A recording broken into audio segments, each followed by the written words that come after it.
movie. No, no, no. No, no, no, no, no. Just waiting to see if Ross sees the message. It was in WhatsApp. He was, yeah. He's an elusive fellow, that Mr. Ross. Okay, so I think we're now live. Banging. All right, so have you guys all got it synced up? Sure. Yep. Banging. I think like last time I've got the film playing in a tiny little thumbnail. That was cracking me up, that. Yeah, see how well this lasts. Anything we want to say before we click play? Joss Whedon. Yeah. Joss Whedon. Joss Whedon rewrote this movie, apparently. He rewrote Crichton. That's more than enough for me to hate him, even if the film's good. And Crichton's wife. She's based. Yeah. All right, so let's get this show on the road. Are we ready, guys? 3, Yep, ready. 2, 1, play. Yeah, it's working on my end. Yep. I'm getting the blue. So Clayton and Yaroslav, you'll be getting Warner Brothers logo. Yep. And we've got Universal. Yeah, I've got So Universal. weird. That's so weird. And You ours gotta record says Universal Pictures and Warner Brothers Presents, and I bet yours is the other way around. Yeah, it's the other way around. Yeah, so funny. So got the Amblin Entertainment. what's the deal with the rights of this movie? Because I think basically they made a partner dealership to basically be like in like outside the US, Universal can distribute it and earn the money from distribution rights, and vice versa in the US. But obviously Universal got access to put it in their parks and stuff, so what was like a 50-50 split as far as like the production budget went or something? I guess I'm not too sure, to be honest. Oh, what was that? You see how jerky the grass was at the bottom of the screen there? You just see Sky right now? I see Sky and Lightning. Yeah, okay. Yeah. You're going to see a lot of that in this film. 90% of the film. Sky and Lightning. Yeah, I know. This movie was really creepy. Yeah, I'll tell you, I've only seen it twice, and when I rewatched it after Fallen Kingdom came out, the only thing I remembered was this scene, and I was like 10 minutes late on a cable viewing of it, and this scene didn't play, obviously, because it's the beginning. So I was like, fuck, have I seen Twister before? Am I misremembering something? This scene scared the shit out of me when I was a kid, because all I could remember, we lived in a trailer park and we had like a bunch of really bad hurricanes come through when I was a kid. Yeah. The dad getting like ripped off of the door and just like flying in the air. It's like, it is nightmarish. It's like a bad dream. Yeah. Like, I quite often used to have dreams about tornadoes, and we certainly don't get them where I live. We do get tornadoes in the UK. They're just tiny. Yeah. Yeah. They're not these thick, long, throbbing tornadoes you get in America. Yeah, we get them everywhere. New York City, California, Florida. Get to the center part of your house. I remember watching this film quite a lot as a kid and like loving it, like when it was on telly. But then I never bought it for like myself, like to watch at home. So it's probably been a good 10 years since I watched it. But then just earlier on tonight, I sort of watched it up to about halfway, and that love just came rushing back, I have to say. Oh, dude, I love this movie. It's one of my favorites. Super 90s. It's just the energy and like the sense of adventure. I wouldn't even go so far to say it's super 90s. I think it's like, I don't know. It's just, there's only one thing I don't like about this film. Like literally just one thing. Joss And Whedon. that's coming up in a minute. No, it's not Joss Whedon. Is this guy dying? No, it's the CGI on this satellite that's coming up. It's like really dated. Yeah. But then I kind of like let it off the hook a little bit because it blends into the TV. So it's like weather production quality, I thought. Yeah, that's how I justify it. Yeah. atmosphere is so good in this movie. It reminds me of a lot of the type of Well, think of movies this. that came out back then. Well, it reminds me of Jurassic Park because this is the opening incident. Yeah, exactly. Yeah. This is the raptor killing the guy. That little window, you just see a raptor eye, like. There it Starts is. to get sucked away. Evening, gents. Even James. It's like what's his name? Dirty There he Joffrey. goes. Mike Rowe. You R.I.P. should try and Micro. get a video that put a pair of dunes flying around. No. That right there, that's what I remembered from being a kid, and I was like, "Fuck, that guy's gone." I So do remember this scene absolutely scaring me as well. It was so loud in the cinema as well. Here's this CGI I'm talking about. God damn, that's dated. Wait, is that James? Yeah. Oh, okay. What's up? Yeah, Jeff. This is the best part. Jesus Oh Christ. wow! It's 'cause you're right. the Earth looks like so blurry. Yeah, That's like indeed. Station Zero. The new Star Wars PlayStation original graphics series right is even there. better. I might have to pause like I did Godzilla because I think I'm ahead. Are you? I ahead? am. I am. What was you saying? No, that the CGI was. Right Star now on Trek. my screen, I'm Or, getting National it's Severe already better. Storm. This is 90s. Look at their clothes. Yeah. Tell you what, there's a severe storm blowing outside my house tonight. This is absolutely crazy. Yeah, we've got wind here. It's great. My mic might pick it up. It's that loud. I have to say, this whole scene, I actually was in. Oh wait, 1 second. This shot coming up when you fly over the bloomin' Ooh, fields yeah. to the Jeep and the plane goes past at the exact right time. The construction of this shot is amazing. I really like it because it's like the point of view of a tornado, like moving across the Yeah, landscape. Oh, I never yeah. thought about that. That's pretty cool. Look at that. There's a lot of overhead shots like this in the film. Yeah, Just yeah. for Where that you do reason. like the POV of a tornado or something. See, I used to like get this. Look at this though, scene but like we're still independently. zooming in, and we go right up to the. Sorry to cut you off there, Yaroslav, and we zoom right in and to the actors, and they're acting. Like the timing of that shot is insane. Whoa, what's in the reflection? What are they using? Is that like a truck or something? I'm trying to figure out how they Helicopter? did that shot. I imagine it'd be a helicopter. Yeah, that's fucking precision right there. Yeah, I was saying that scene always confused me with the shot in Independence Day with Randy Quaid Because of the play. thing. Yeah.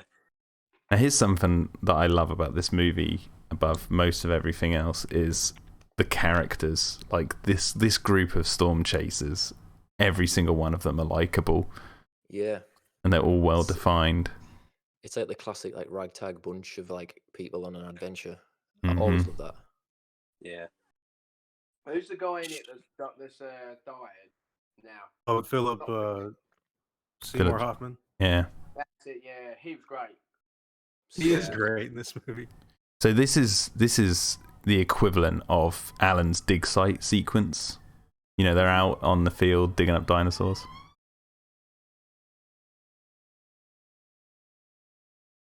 Yeah, he is great in this movie. He's great in everything. He's so funny. I'm not sure, but wasn't there a rumor he was supposed to play the Penguin in Christopher Nolan's Batman series at one point in time? Oh, that would have been good. He Yeah. died, so like they couldn't do that, obviously. This was I'm a fan of Dodge Ram because of this movie. That truck. Yeah, It's the extreme. It's the extreme. We've got Paxton. Round of applause for Paxton. yay. Hashtag clap for Paxton. I've just got Philip Seymour So Hoffman good. hugging Bill Paxton at the moment. Are you guys seeing that? That Nope. just happened as you said. That's It happening. Nope, not even Oh. yet for me. No, Yeah. it is. There it is. We're all slightly out of sync, but I guess that'll be all right. We'll just continue. Damn, they're both dead now. That's crazy. Guys, rest in peace. Yeah, R.I.P. Crichton's dead. Joss Whedon's career is dead. Shit.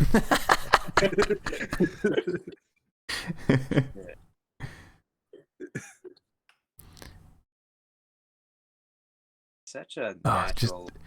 just think somewhere out in the world as they're doing this, Isla Nublar, is just sitting there. Oh, Yeah. I can see it. I can totally see it. Oh, tonally, they are really similar movies. Tonally, Clayton, they're exactly the same. Take the Van Halen song out of this movie. No. Jurassic Park. No. Van Halen in this is the equivalent of the drums used by Williams in The Lost World. That's the new element that separates it from the other movies. Okay. Jack, when you first made this comparison to Jurassic Park, I was like, yes, someone else thinks the same. It's just great because like every single actor is not in another Jurassic film, so they don't contradict one another. Right. Everything about it. The Harding conspiracy. That's what I want to get into. I know, right? She's called Joe Harding. I like it because it just feels like it belongs Jurassic in the mid-90s. Yeah. That's what I was saying. It's the type of adventure movie that they don't really make anymore. Mm. Like, not on that blockbuster level. It's like a lot of it's just like out in the field, like they shoot a lot of these movies out in the field in the 90s. A lot of things like to the studios these days.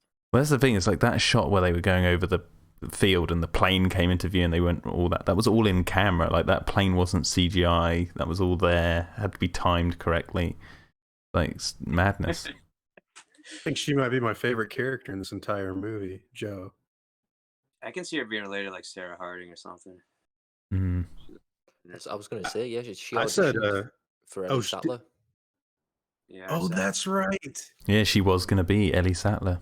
And it's a pretty good audition as well. Yeah, she would have been my pick after Laura Dern. Mm. So you know how we know this is part of the Jurassic Park universe? How's that? Jan Devant, the director of this, was slated to do Godzilla 1998, which that is actually Jurassic Park 3, so... Never. You know, a lot of people that worked on the Jurassic Park movies or would go on and work on those movies worked on that version of Godzilla. Mm-hmm. Like Stan Winston, Ricardo Delgado. Yeah. Kind of crazy, really, the overlap. Well, this is the thing. It's like they obviously we're comparing this to Jurassic Park, but on my DVD cover it says from the producers of Jurassic Park. So it's like this basically the entire team, aside from practically Spielberg, worked on this. But actually, no, Spielberg he's produced it, didn't he? Yeah. So basically, everyone who worked on Jurassic Park worked on this, aside from the actors. Yeah, it's a lot of links. It's definitely got that spirit, the same spirit. I definitely think so, and that's why I consider it canon. But that's not backed up by Universal. Everyone watching, that's not signed off. That's not official. It's just in my own head canon. I put this right in between Jurassic Park and The Lost World, just as like a spin-off story. Like it doesn't have anything really to do with the wider world, aside from the fact that that world dramatically gets used to storms after this.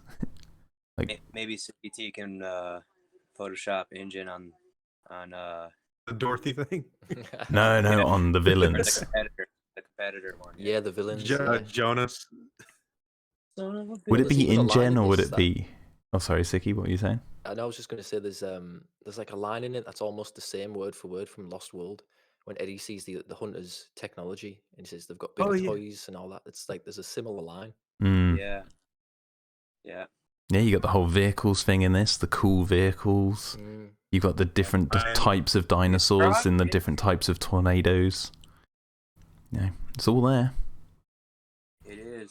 Different species of tornado. New technology, look, these are the night vision goggles. Yeah. The Dorothys. It's so Crichton. I'll show you. What would InGen be called, though, if you put a logo on their thing? Because it wouldn't be International Genetics, would it? It'd be like International Weather. It would be something to do with weather, but their version of it. So in when? In when? What would the hurdle have to be, though, realistically, if they wanted to canonize this movie? Warner Brothers. But it's not just owned by Warner Brothers. Yeah, Universal owns part of it too. Yeah, but it is literally Warner Brothers for US distribution. I asked Universal about this. directly when we were working on Jurassic World. Didn't you have put like an Easter egg in one of the websites? I had a nod. We had a more direct nod, but they told us to take it out because of that reason. Because they were like, oh, we don't really own the rights to it in the US distribution, so we had to write a very clever Easter egg. What was the Easter egg? So on one of the Masrani Global, do you know what? I'll read it. I'll get it. I really like it. We snuck it in there, so it could still be canon. But if you wanted, only to you guys in the fucking UK, not to us. Yeah, not to anyone else. That's why Colin moved to England, is just so he could have a canonized Twister in the Jurassic Park universe. Yeah.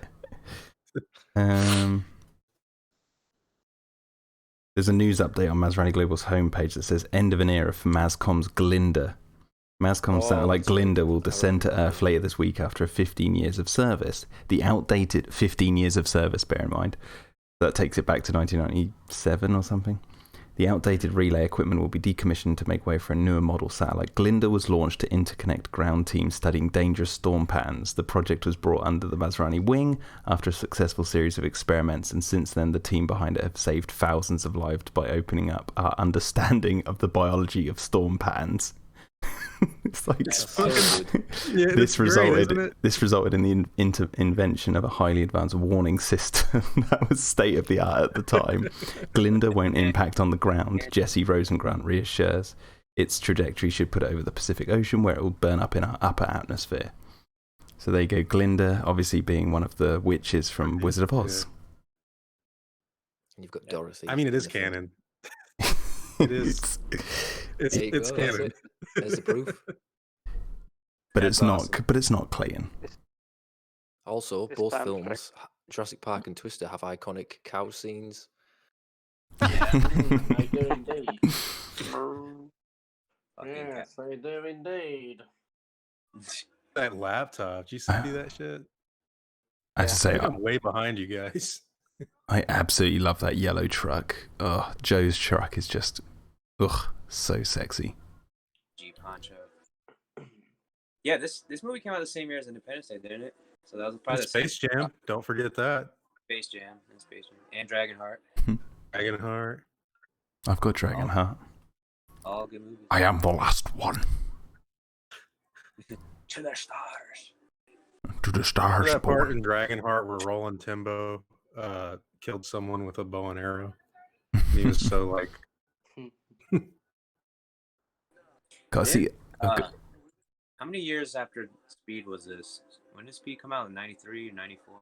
94. Yeah. Okay, so this is like his absolute next film. And this is his best. Yeah. What else has he done? I've got the InGen team coming up now. Behind him, yeah. Shall we? Over and out. Yeah, exactly. It is just like that, isn't it? Kerry Elms is great in this film. Yeah. An unrealized idea. Unrealized. Great villain. Their whole team are assholes. They're basically Biosyn or something, aren't they? On the side of that truck. Yeah. In when? In when on the side of that truck. Maybe David Kemp watched this and was just like, let's just make Twister for Jurassic Park 2. For like the rival companies and everything. That's why I didn't like Chevy, because this was a Chevy Dodge rivalry right here. Son of a bitch. Oh, what do you mean, Yaroslav? What, because of the makes of the vehicles? Yeah, my dad's a Chevy guy, I'm a Dodge guy. So you were literally fighting it out over Twister. Yeah, since this movie came out. Got no instincts. It's even the way this film's shot makes me feel like it exists in the same universe. That's probably what I'm going to talk about throughout the entire time of this film. I mean, if this is how Colin wants to handle like handheld, whatever, because I'm hearing that's what he wants to do for Dominion, then I hope it's like in vein of this. Oh, where'd you hear that? That's news to me. His name is CP. I think he heard from somebody that they want to do like Planet Earth or something. I heard the Planet Earth thing. Yeah, I think that's what the interview is talking about. The CE. dot free. Oh my god.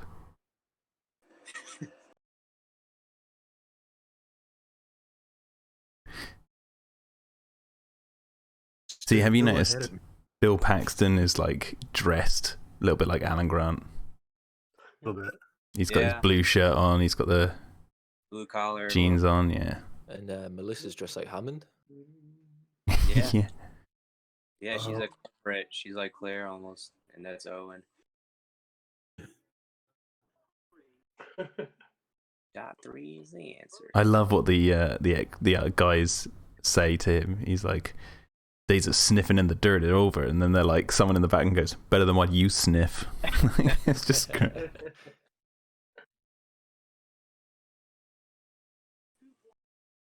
Knock him out, Bill.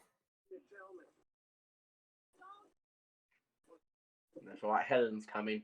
She don't take anything. Yeah, she's perfect for a Jurassic Park character. Yeah. You say that like she's not a Jurassic Park character, Clayton, while you're watching a Jurassic Park movie. I don't understand. You want the video made about it, or you want to keep it like quiet? Jesus Christ! What do you mean, make a video about it? I'm making one right now. It's like, Oh, that's true. Oh, I see. too late now. Series canon confirmed. No, the thing is, it's officially not canon, but it's just we've just made it so if you wanted it I mean, to be, you could just make it. For you guys in the UK who get Universal Studios ahead of Warner Brothers. Mm-hmm. You should do that, Jack, for a laugh, just for wind people up. Stick it somewhere on like the DPG website. Series only canon if you're not American. Say that them two went and hunted the storm that was on the Hurricane Clarissa. They are douchebags. Everyone's like turning around, marking it. I think you guys are a little bit behind us. Yeah. Because I'm now getting Bill Paxton walking off, looking longingly into the distance. He's about to pick up the dirt. UK versions are faster. Mm. He's picking up the rocks in his hand already? Yeah, we're now into the calf. Alright. I don't know where I am in relation to all you guys. Oh, I'm in the cafe. Yeah, you're not too far behind, Clayton. You guys are all ahead of me. Jack, I'm watching your little screen thing. So you're going to be a little bit behind me because I think it's delayed. Where is the live stream at? Oh, it is in the calf. Yeah. She's talking to the guy in the cap. Yeah. I feel bad for Bill Paxton's fiance in this movie. Yeah. A little bit. Yeah, but she is exactly how Amanda Kirby should be in Jurassic Park 3. Like she's a character you feel sorry for, and she also acts it really well, and she's not annoying. Yeah, but then when he secretly sort of dumps her, Isn't it a little fucked up?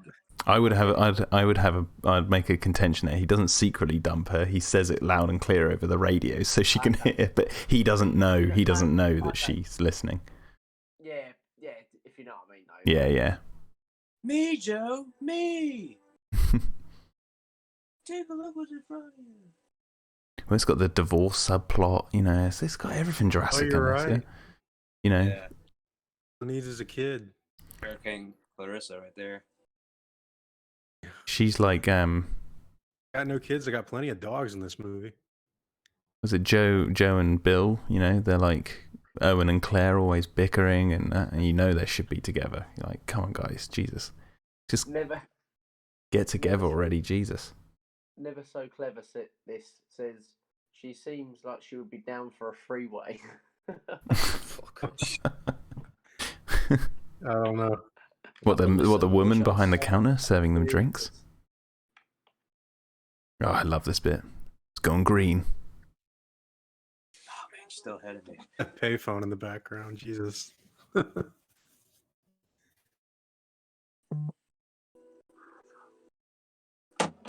up? Green. It's funny. I was painting. Is Arjun still there? Yeah, I'm still here. I Okay. pull it up again. My DVD hunt. Oh, okay. He's just pull so it up again. engrossed.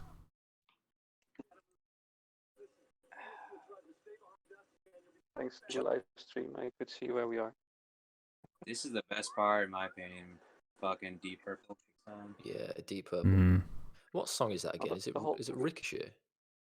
It's called Sweet Child in Time. Sweet. Yeah. Oh yeah. Yeah. It just really So gets you in the fucking mood for this like road chase. That din diddle-a-din, diddle-a-din, diddle-a-din-diddle-a-din. Yeah. It's the open road, baby. That tune, Rap to Your Heart Out would have been a good soundtrack for this. Dun, dun, dun, dun. Dun, dun, dun, dun. This is like, I don't know what part of Jurassic Park this is. Am I the only one who actually owned a piece of Twister like a merchandise, like toy? Not me. What do you get? What do you have? I don't know if I still have it, but I had this like little tiny water.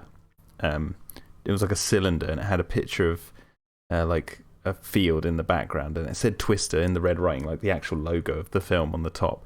And it had some foam in it, and when you spun it, it like made a twister inside like this cone. It was like swirling water around inside, so you could make your own tornado, and it had bits in it that would like pick up and spin round. It was called My Pet Tornado. That was it. Did they ever do any like McDonald's or anything like that stuff? Or I doubt it for this movie. Yeah, this. I remember I don't think it quite vividly coming out. The poster was everywhere. Like that logo with the fucking that yellowish gray poster with the tornado. It's all over the place. I used to play Twister with my micro machines. I used to get play Twister with my Twister board. Yeah. I used to play Twister with my micro machines. I used to get the Hoover, unhook the bag, and then I'd use the tube. I'd use the tube of the Hoover as like the funnel of the tornado, and I'd suck the cars up. Like, yeah, I would like to see like Hot Toys do like a Bill Paxton figure, and like you know how they've done for like Back to the Future. They made like a 6 scale time car. They can do like the truck or make a Dorothy thing. 23 years late, too late for me. But like, I'd love to have seen like a barn burner, like all the vehicles. Yeah. Except for maybe like the map guys, because that's just like a car. It's like maybe a Chronicle Collectibles. You never know. Don't do that. They paint Joe's truck red and Bill Paxton's trunk yellow. They get him the wrong way around. Which one of you called him Chronicle in the chat? That was Steve. Coronicle. I guess they do like a statue of like the Twister and just paint it flat brown. It just looks like a fucking giant turd.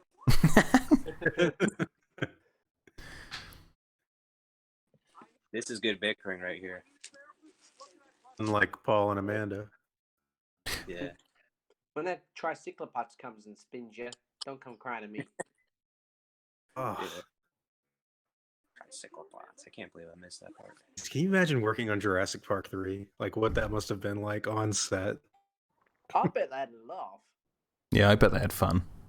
Like, fuck, we're wasting so much money. I don't think the director or the writer had fun, or the producers, but I think the actors were fine. Aside from 50 billion a year has been well spent. Oh! If they'd have just postponed the movie a little bit, I feel like it would have been fine. Give it time to like rewrite the scenes so that you actually have a third act. With Melissa. I know her name. Here we go, first tornado. I'm happy with Melissa. Have you ever watched that program, Storm Chasers? Yeah, of course. Yeah, it's decent, isn't it? It's too Americanized TV for me. These people are nutters though. That's these people in the movie? Huh? No, anyway, just people in the movie, people in real life that do that sort of crazy shit. Yeah, you wouldn't catch me doing it. I get the buzz, but it's like in this film, they've kind of got a scientific goal that they're trying to do to help save lives, but like Yeah. real life storm chasers, they're just doing it for the fun of it, aren't they? Really, Just fuck it. I'll just go after the tornado. just to get a There are- kick. Yeah. No, but there are actual scientists who study tornadoes, and they have to get pretty close. There's not just crazies out there in cars. There's actual scientists Be studying. great them. on YouTube. Sheila Toyota Corolla. I think the CGI holds up in this film, I like I that don't- first shot. aside from that satellite. I Just don't like, think it does, Jack. To tell you the truth. I think the tornadoes look all right, but like the damage, the buildings that get destroyed, look a Yeah. bit and the cow don't look that. Yeah, the great. cow don't look good.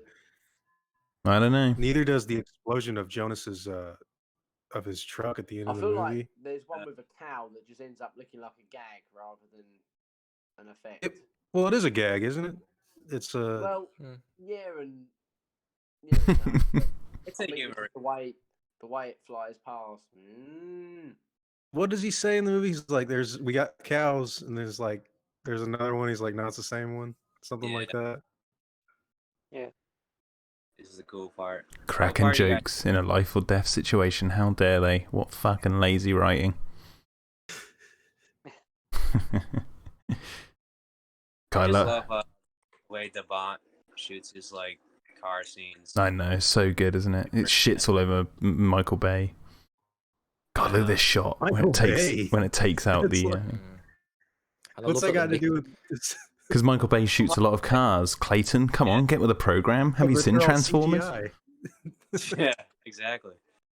Yeah, exactly. Never so clever as this, says Tim Samaras was the inspiration for this movie, designed and deployed Toto, the Totable Tornado Observatory. Yeah, exactly.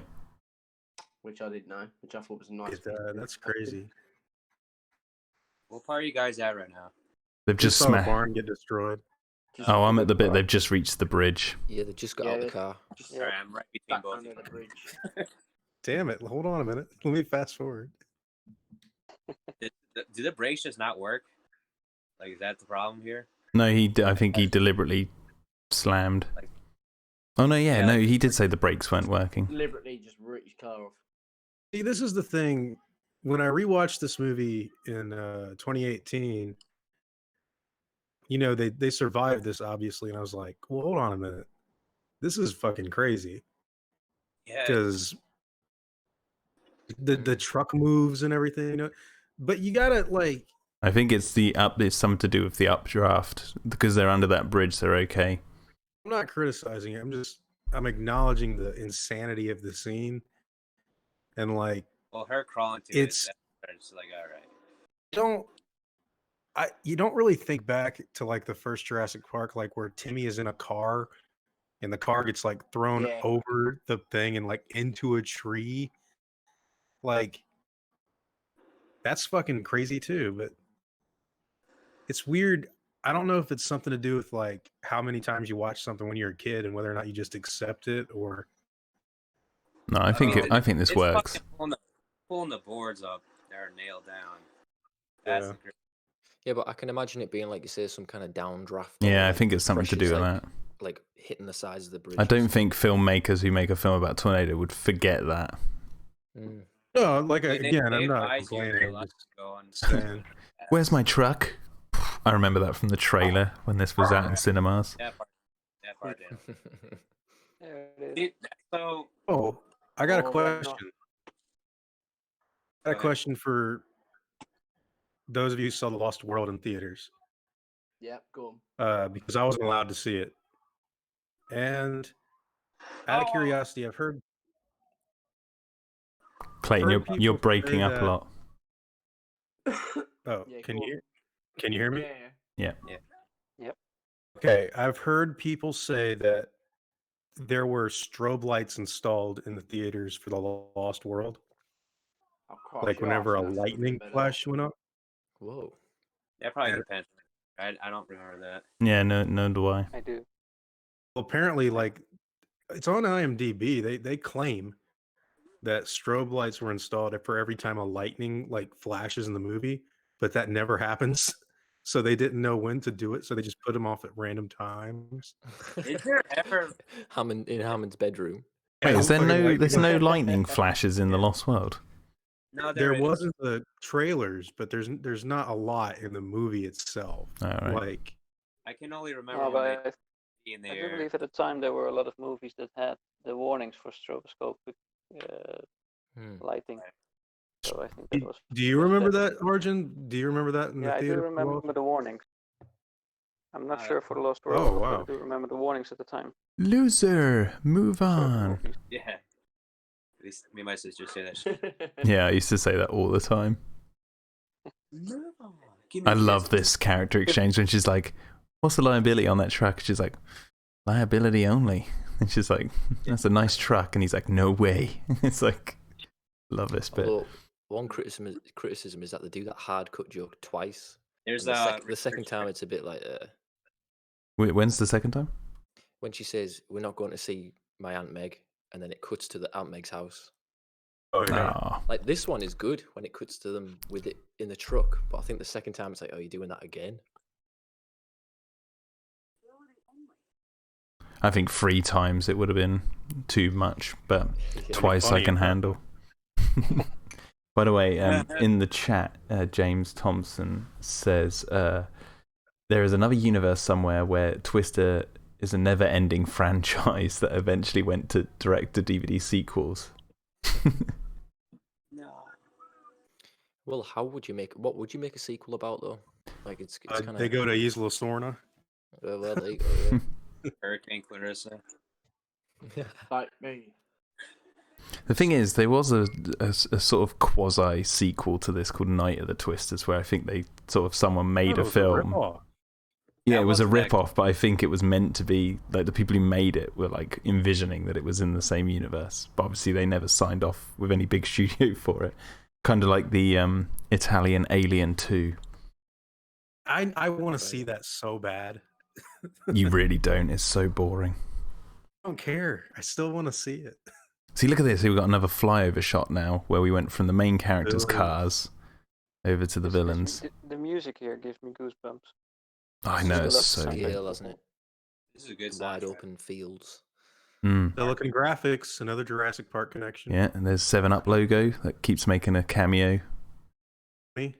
throughout the whole... Wait, hold on. You guys are like ahead. because we're on DVD, The Yaroslav. storm hasn't dissipated or changed course and have to cut the show short. Okay, pick it up tomorrow where we left off. What part are you guys on right now? What do you see? We're now in the villains' Uh, trucks, and they're communicating with the weather guys back in home base. Yeah. Son of a bitch. What was it? The stormy crap. what was it called? The NSSL, something like that. NSSL, yeah. Storm. There's the command center, the RV.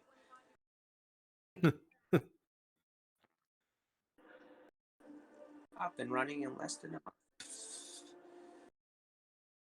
Fuck you, Jonas. I love that shot when they take that left turn, or he like brakes and you see that wheel up close, and it just like goes reverse and then goes forward. Yeah. It's now. Is it coming up?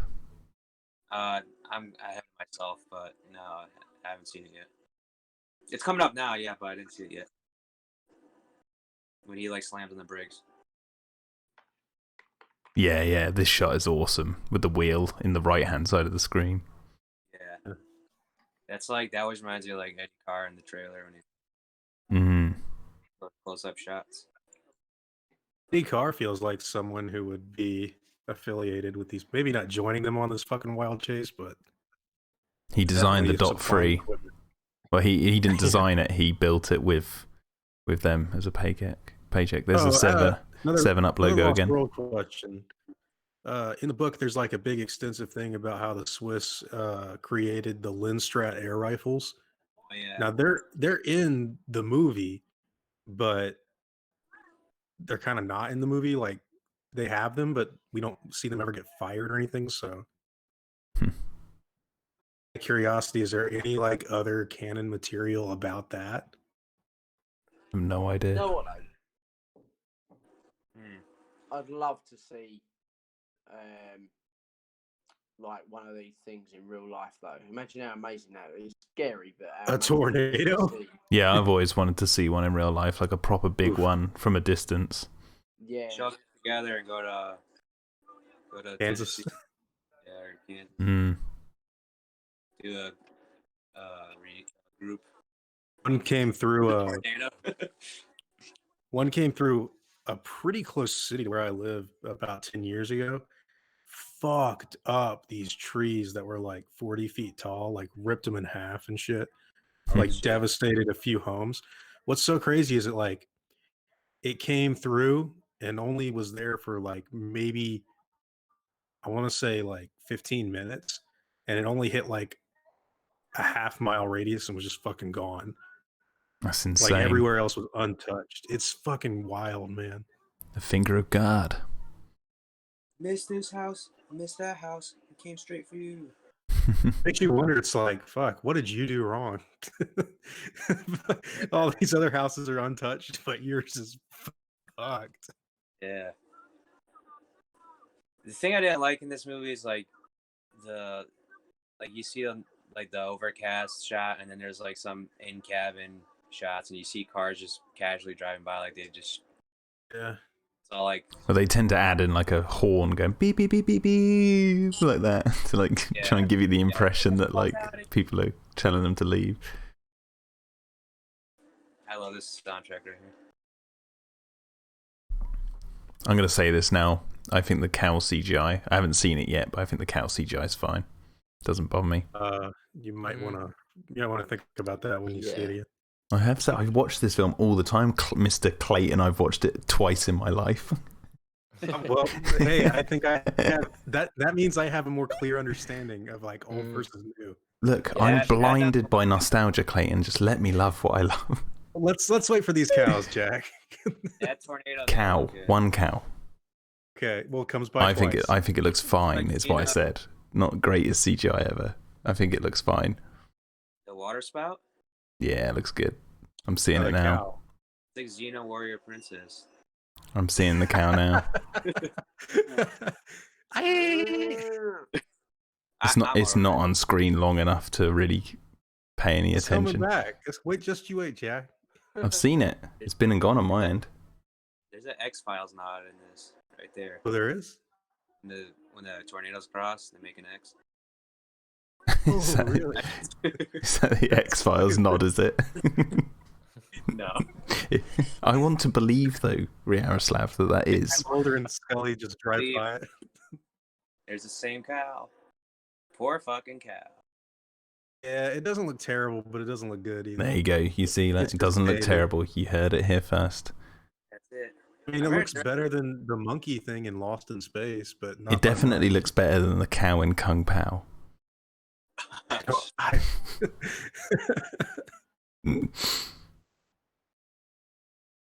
remember DirecTV did a commercial. They somehow, like, do you know what I'm talking about? Yeah, fucking car wash. DirecTV commercial for Twister? Well, DirecTV did, like, alternate, like, you guys must have seen it because they did it for Alien, other classic blockbusters. They did it for Twister, but they re-shot their dialogue, but it looked like they shot this commercial when they made the movie. It's insane. Oh yeah, they did like that with like a bank. They did that a lot back then. Yeah. Well, this was like maybe 5 years ago. Oh, I don't think I saw that. I'll send you guys a link. Like they did it for Aliens. Like Sigourney Weaver looks just like the way she does, and she looks in the camera and says something else. I'm like, I don't think our CGI is there yet. Wait a second.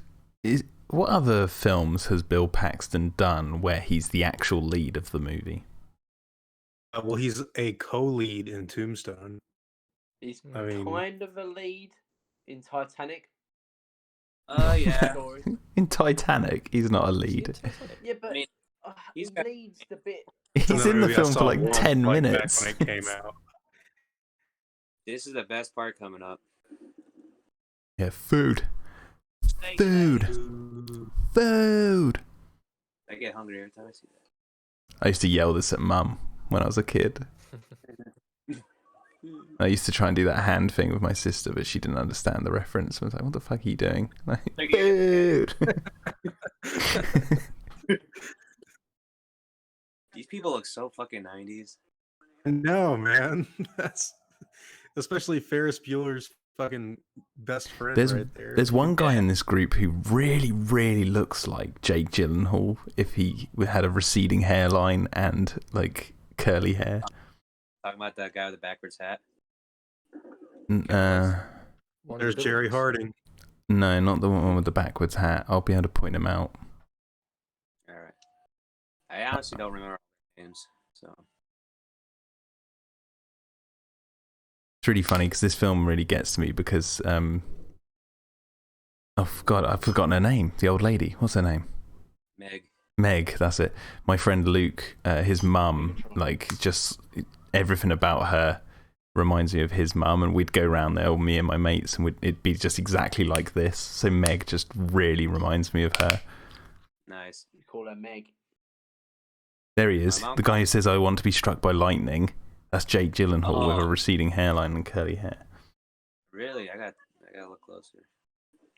Like, I'd like to be hit by lightning once, see what it's like. Yeah. My mom used to look a lot like, who's pouring a drink? It's me. I'm having a wine. Fuck.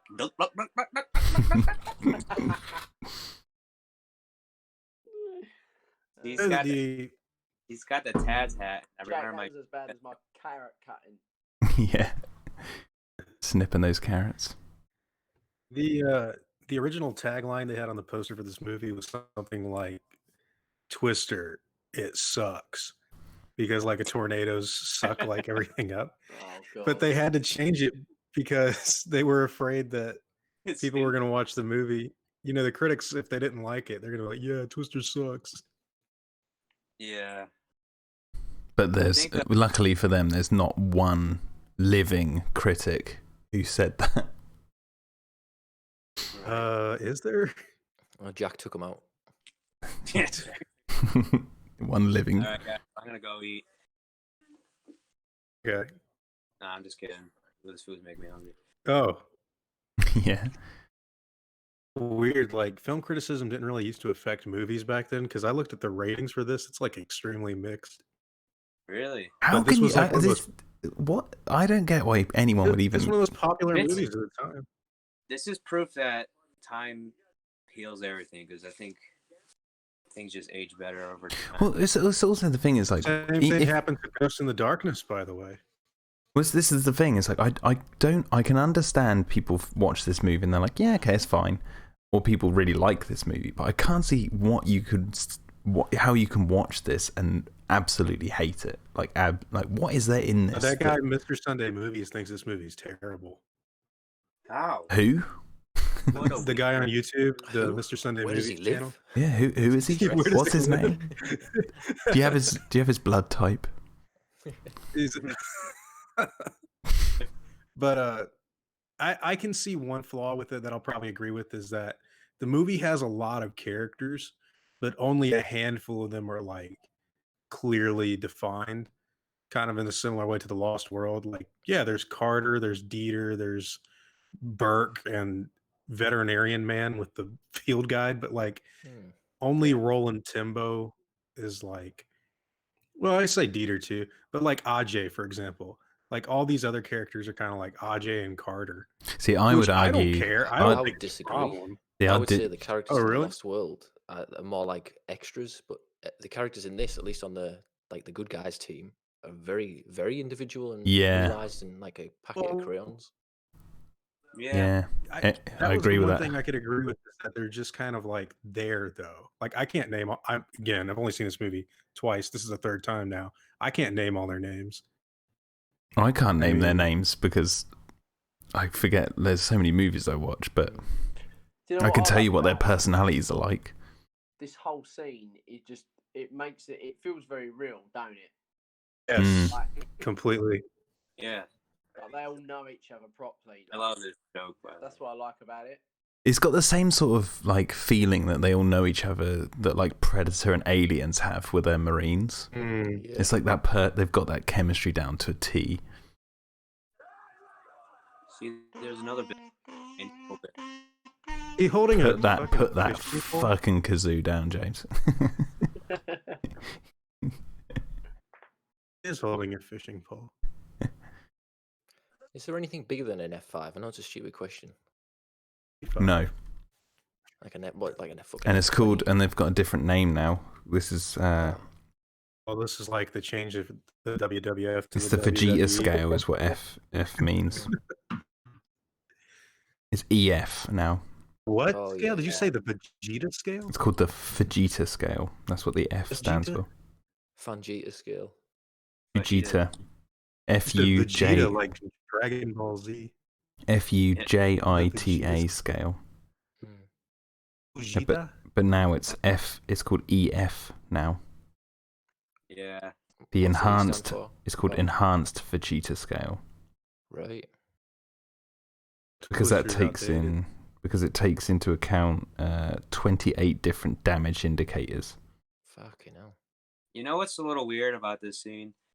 I don't know if you guys, if we're on the same page, but they just talked about, they have 5 Twister, and they were kind of, referencing Joe's parents or whatever, but just a little weird to me that they still, like, obviously, yeah, she lost her parents. That's, like, traumatic, but she's, like, 30 or 35 years old or something. They still acting like it happened, like, last year or whatever. I They, guess like, it's bring it just up, they're, like, all silent and, like, oops. You know what I mean? yeah. Well, I guess it's just like she hasn't gotten over it, has she? She's dedicated her whole life into It's her drive. yeah. trying to stop it from happening again. And plus, they said like no one's seen an F5 since then, and she's the only one who's She's seen the one. only survivor, her and that dog. Yeah, good point. Well, and her mum, but we don't know where her mum is. Died of a heart attack after it. I don't know. It's like Brody in Jaws 4 died of a heart attack because of all the shark attacks. I hate that. No, he didn't even die of a heart attack. It was the fear, Jack. Oh yeah, it was of the fear. Yeah. What a shit movie. Just never. What's with the psychic connection she has with the shark, by the way? What's going on there? Oh, it's Magic. nuts, isn't it? Oh shit! Actually, you know what? I know the answer to that. It's actually quite good, but I disagree with you. I don't like Jaws 2. Yeah, no, Jaws Jaws 2 is alright, boring. But after 2, it just gets stupid. Jaws 19 was pretty good, or whatever. From Back to the In Back to the Future 2. Bum, bum, But, bum. there is a novelization of Jaws: The Revenge where like they reveal it's like a voodoo witch doctor that put a curse on the Brody family or something. Jeez. Did you just see that shot that like was really high up and then it came zooming down super quick? All these overhead plane shots and stuff are amazing. I'm at the part where the cars are just leaving the house. Yeah, they're all. But we're miles ahead. Yeah, we're miles ahead. They're in the bush driving around now. I'm seeing the God Wakita water tower now. It's the DVDs. No matter how much you try and catch up, we'll outrun you. Warner Brothers Well, and Warner I'm Sister. watching like a digital version on Van iTunes, so Halen. maybe it's UK versions. Mm. Yeah, this shot.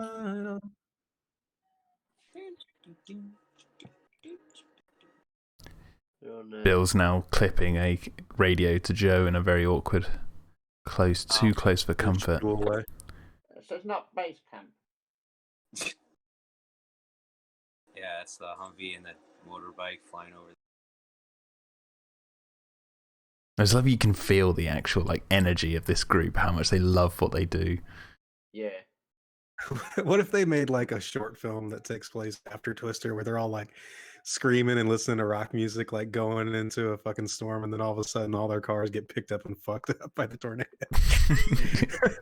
How Twister should have ended. Looks How like Twister should have ended. it looks like a flying train. They just get all the cars just explode and fucking fly all over the place. That's Definitely should have had Megadeth on the soundtrack, Tornado of Souls. That would have been perfect. Oh, that would have been Mhm. great. probably It's came their out best album, Rust in Peace. Hell yeah. Is that the one that opens fucking Last Action Holy Hero? Wars. Oh no, I don't think that song's on the album. Angry Again. Oh yeah, Angry Again. That's it. It's good. I've seen Megadeth live. They're great. Oh, nice. Twice actually. I think Megadeth's better than Metallica. I agree. I'll say that. Yeah. And I've seen Metallica live as well. Holy Wars on its own is better than anything Metallica I have know, ever right? put out. It's fucking incredible.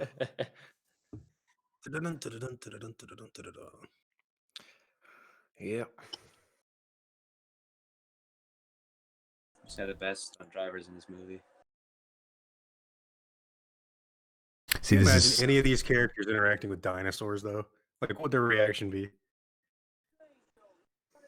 not sure. I'd say that they'd have Make them swallow Dorothy. They'd probably be a bit more excited. They've got that thrill seek, haven't they? Mm. Virgin said, "Make them swallow Dorothy." Predictably. That's good. There's a brachiosaurus attack coming. What's the actor's name again? Carrie Elms. Yeah, Carrie Elms. I can see him. Villain. He reminds me of like Dawson. Hudson, Yeah. yeah. Or Ludlow. Well, actually, Ludlow's a little bit more businessy, isn't he? This guy's got his boots on the ground a bit more. It's like Dawson and Signed a non-disclosure agreement. George Basilton or Howard King or whatever. Howard King, yeah. Do what I fucking tell you. Bob's Road. I like how the computers in this movie actually look like proper computers for 1996. Like the interface and everything, they don't look too wonky like in Godzilla or Yeah, they haven't got any little fish logos. I love that. I love the So fish good. interface. That's so funny. They don't have like a little tornado symbol. Like, Yeah. Or a picture of Dorothy flashing on the Even that I screen. would believe. Like weather chasers to have a tornado icon, but the military to have a fish icon. yeah, it's so crappy. And it's so random as well that. I didn't have a Godzilla icon. It's funny Guess because it the depends computer. on- Go on. Well, it's like how far you can push it because, like, Nedry's makes sense because he's like a hacker and like a douchebag. He would do something like that, but the fish icon in Godzilla is so like it's trying to be taken seriously. Like they really have a fish icon. Yeah, no. Designed it specifically for this one-time event. Have you guys ever watched the making of Twister? No, I tried to before this video, but only like 5 minutes of it are uploaded to YouTube. Oh, if you can ever get to watch the making of it, this scene where they're in the hail and stuff is like mental. Like Bill Paxton got fucked up in this scene. Was this where he went blind? Well, he went blind? Some sort of flash like happened to him and Helen Hunt, and I think they went partially blind for like a couple of days. Oh, really? No, I didn't know about that. I know he like hit his head on the back of the truck here, and everything you see him climbing over the back of all the hail and everything, that's all real. Except really? That's real hell? Well, the hail, they like had this ice machine, and they were blasting it out of this machine in a car in front, and like he was getting basically cut to ribbons, and like, it was like really, they really put him through the wars. He always apparently wanted to do like a sequel to this that was like more graphic and like an R-rated version. Why? That never happened. Like fence posts flying through people's stomachs and shit. Bill Paxton really, I guess he really liked this whole thing. Like this whole story. This is what I'm saying. Like, is there another film where he's the lead? Because if not, this is his film. Like, this is his movie. I can't think of one. It's usually always like a side character, isn't he? Like your aliens and your. Or two. Yeah, Edge of Tomorrow. Because I say he's dual leading this, isn't he? I mean, Paxton's great in the movie. He's pretty good in Spy Kids. Yeah. Oh God, I did someone call the Dinkster or whatever he says? Did someone ring the Dinkster? Oh, I remember now. The other night I was trying to remember what movie I was thinking about. I was gonna say we should watch Spy Kids 2 because there's like monsters and shit in. Spy Kids 2. But it's I think I'll sit that one out. It's so bad. I don't know if I ever watched Spy Kids 2. Well, Bill Paxton's in it, so there you go. I do think you need to break your virginity of the Ninja Turtle film, Jack. Yeah. Yeah, I haven't seen it. You should watch it, Jack. You'll like So it. good, and it's hilarious. I just don't know if it'll be funny to me now. Oh, it would. Whereas if I'd have It's watched it even as a better. kid.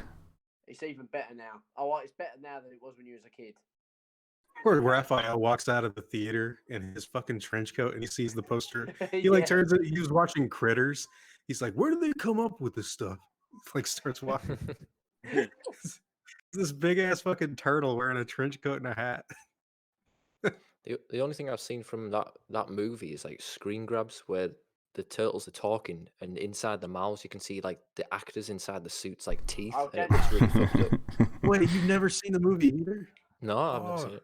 I Again, think I'm not me like and a Sicky T Ninja agreed Turtles. that we're not fans of Ninja Turtles, so we've Yeah, just but never been drawn to it. I played the You've Game got- Boy game, Mate, and that's it. It is the best film ever. So good. It was filmed pretty close to where I live. Like some scenes, obviously, not the whole movie, but And the soundtrack's also. they had. Yeah, the soundtrack is great. Yeah, the CGI in this movie is not really as Yeah, good not as as not as good as Twister. The Ninja Turtles CGI was suck. This There is film's no this CGI. film's CGI is pretty good There's and no innovative CGI in it. for the time. I think for you've the got to time, rate it on 90s. like it's not like proper crisp, like super realistic, but like Jack said, if it can pass without you going like, oh god, it's Yeah, fine. exactly. It's fine. It's not terrible, but there's And I think also- it's the explosions for me.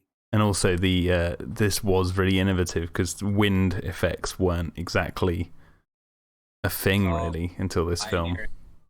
This was Water, they've done ILM, water right? liquids, they've done, animals like dinosaurs, but like this whole tornado thing. If you ever watch the making of it, it's fascinating what they did to make this film. Was this Dennis Murin or was this somebody else? Yeah, It was ILM. Yeah. ILM. His fucking knuckles were fucked up. Holy shit. Christ, what was that? Somebody ring the dingster! Cone is silent. Quick, get the marbles. Did The someone marbles. ring the dingster?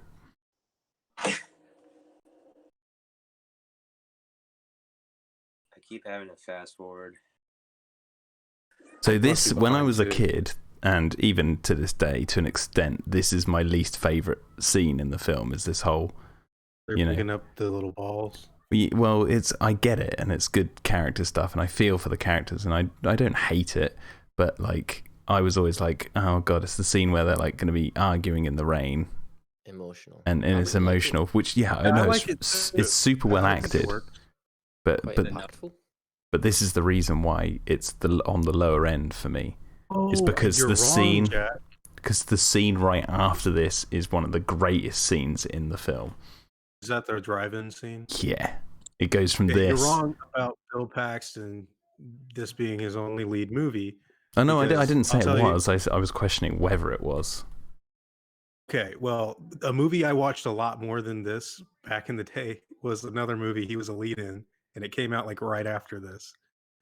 It was What was it? Mighty Joe Young. Oh yeah. Oh yeah. There you go.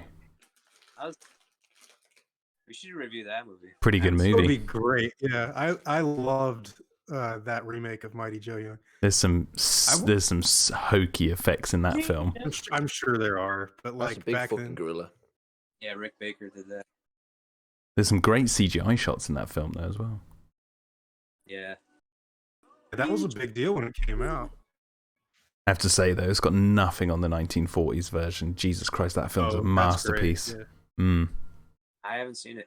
Oh, You should check it out. It's pretty good. 1949, should I say? That came out. It's amazing.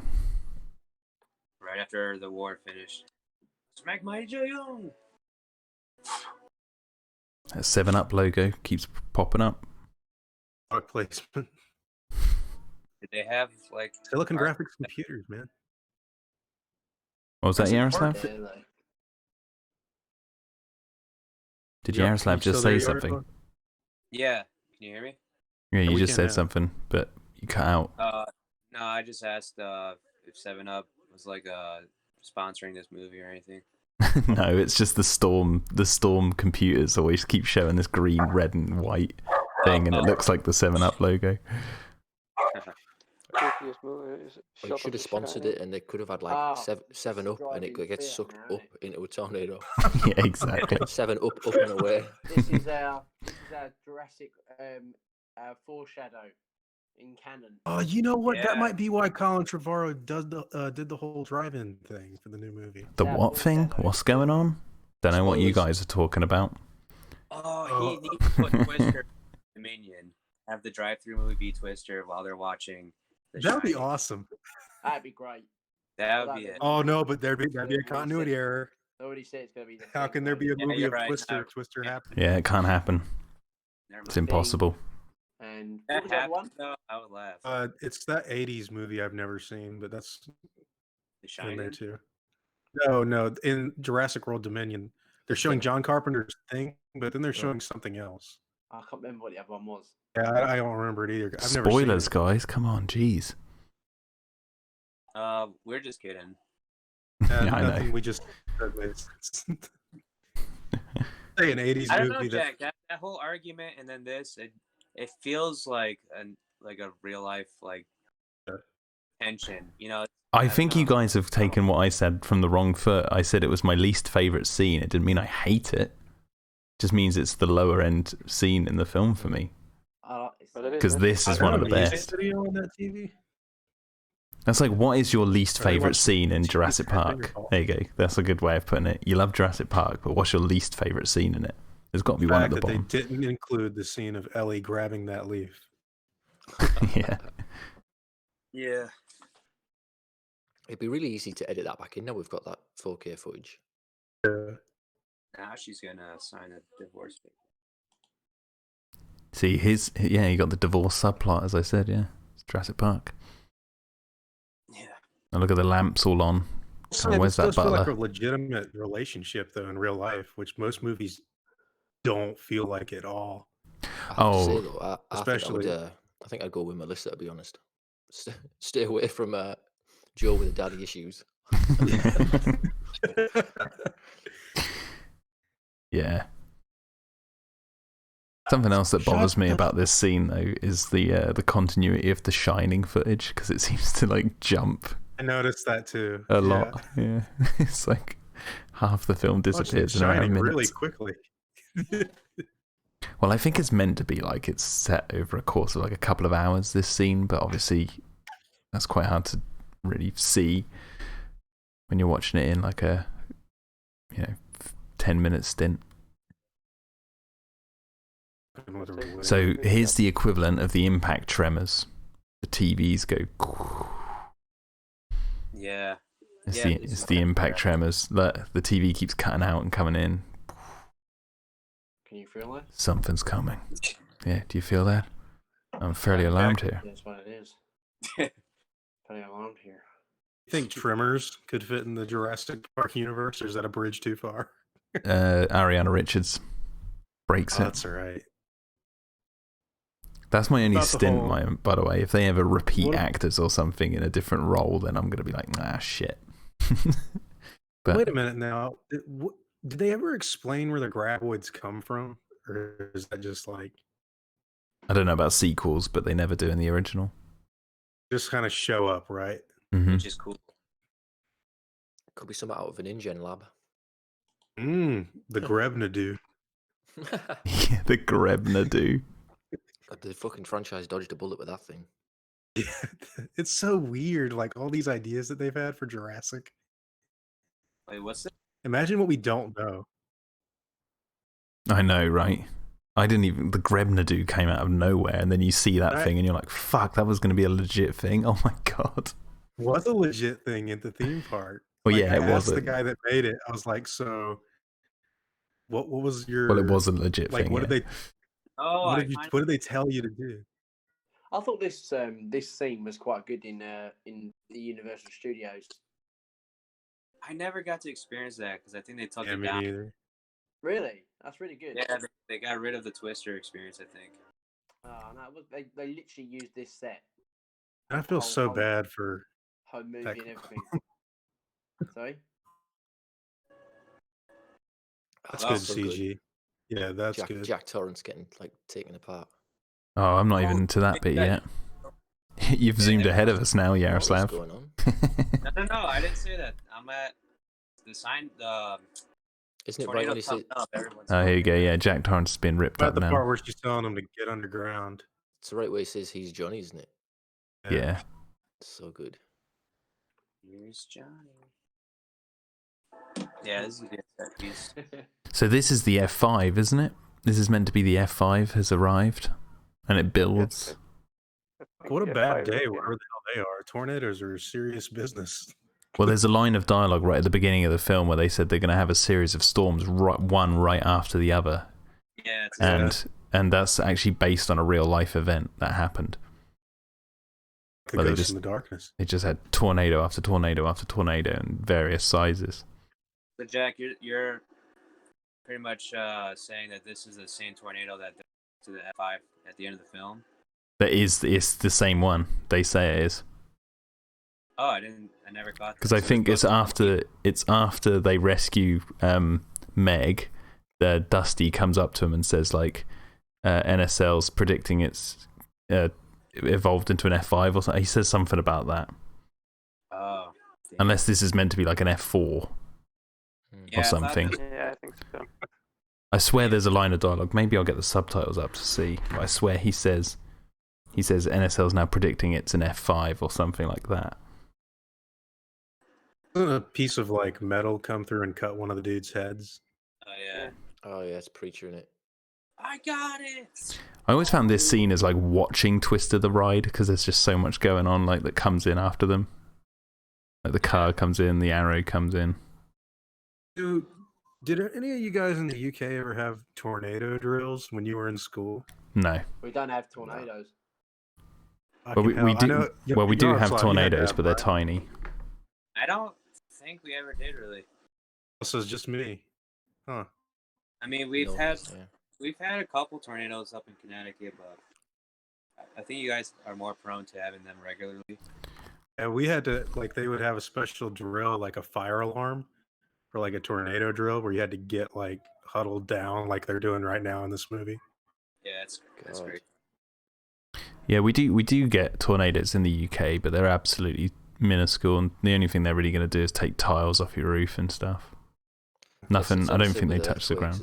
I remember having tornado drills in school, and we were fucking around so bad, making fun of the whole situation.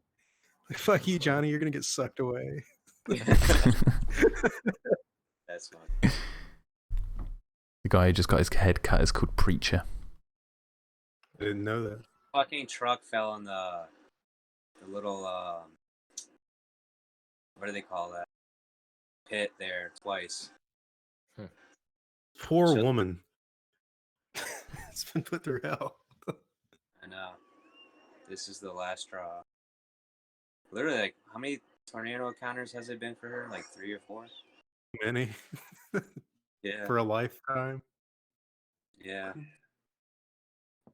Yeah, that's cool. The light flickering. I think this is like sort of like Jaws. It's like, how else can you do a film about tornadoes? They've like hit the nail on the head with this one. It's like you're never going to make another film better than this one about tornadoes. And same with Jaws and sharks. It's like you're never going to make another film. What did they do? They combined the two and gave us Sharknado. That's true. Yeah. Two greatest of their respective franchises and genres brought together. Fucked it up. Yeah, you're right. They're officially in the Jurassic Park universe. All 7 Sharknado movies. No, the actors free overlap. Exactly. See, the thing is like when you played like Jurassic Park Operation Genesis and even Jurassic World Evolution, they have tornadoes in them, so it sort of like just solidifies the connection even more. Yeah, it does. What do you guys think of Day After Tomorrow with like the tornado Message sequence? from Dr. Grant. I haven't seen that movie since it came out either. Which one? Oh, the Day After Tomorrow. Oh yeah. Jack loves that movie. There's like a F-30 fucking tornado. F-30. F-30. Things like massive. It engulfs the entire skyline. But it doesn't make sense, though, does it? Because if it's it's based on how much damage it can do. Yeah, and So, like, F5's the biggest. yeah, it would have to like It killed- strip the Earth of all life. Yeah. It killed Joe's dad 6 times. Brought him back, kill him again.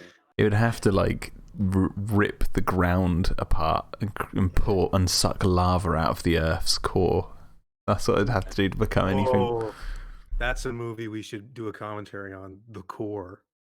Oh, You remember that fucking movie? I don't think I've ever seen it all the way through because I found it so boring. I keep turning it off. Yeah, I don't really like that one. No, that's why it'd be great. Mm. It'd be great to just like talk about how shitty it is. It'd be cool to do Armageddon. Say these subtitles suck on this. They keep disappearing. Oh, another one. We were talking about this a while ago, Jack. Rain of Fire. I've got Oh, yeah. I just saw someone post a picture of Matthew McConaughey from that. I'm actually going to do a commentary on that. Well, whenever. Saw it once. Never seen it again. It's a good movie. I remember enjoying it. I've got the video game for PlayStation 2. I'm going to live stream that. Really cool PS2 game. I'll be streaming that soon. Yeah, I like the real life approach to it. Where it's just like you got military. Yaroslav, do you want to do me a favor?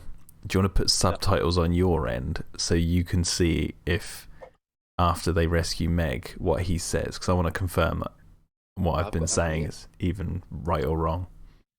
Because for some reason my DVD player is only picking and choosing which subtitles to show me. Like they're talking and there's nothing, and then one person will say like "come here" and it will just come up as "come here" and then that's it.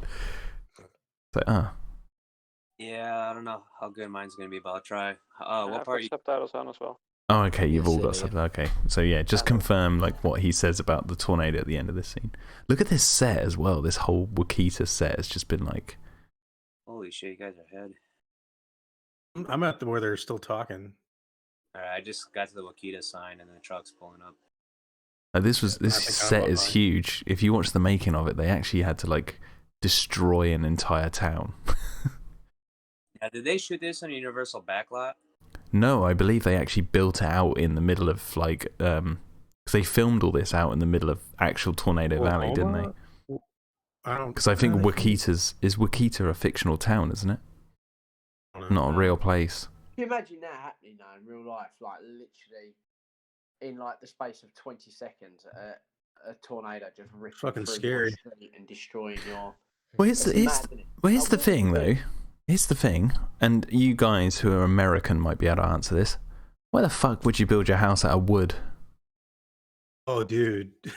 Cheap. So you can build it faster again if it blows away. Why didn't you build it out of brick or something that's like... Dude, they build freaking like commercial buildings out of wood here. Yeah, man.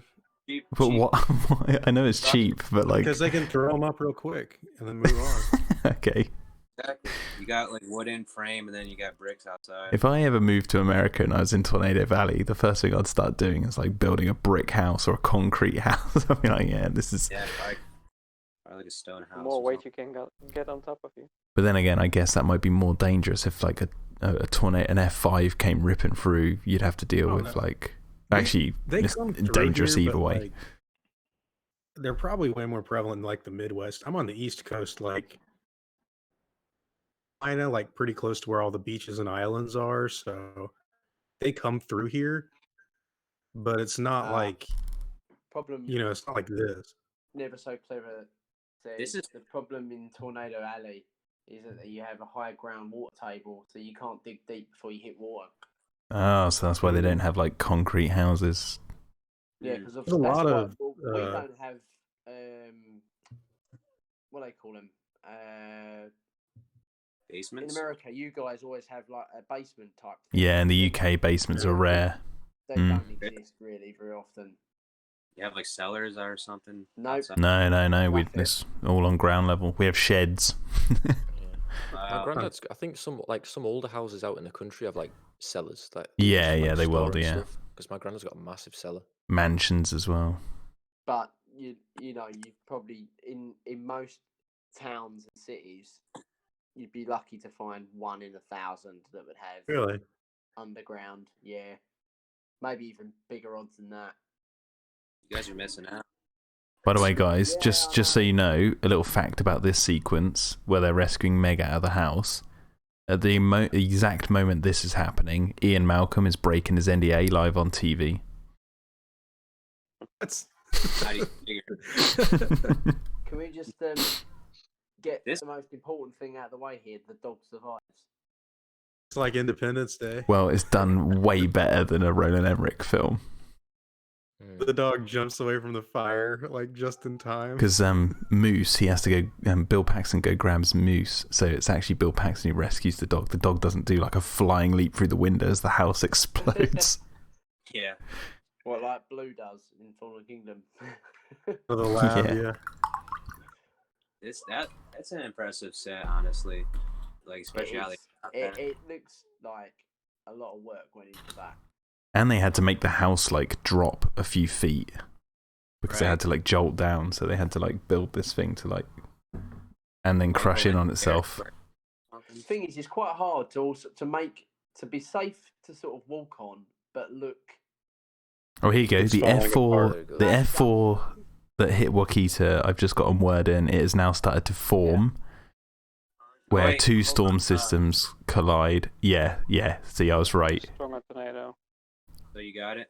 Yeah, my subtitles came through. All right, cool. Basically, that tornado that hit the drive-through combined with another storm and then became an F5. Damn, that's insane. You want it in French? Yeah. Yeah, Arjan could do it in Dutch. in Dutch. That's it. Yeah, I always want to say a different language for Amsterdam area.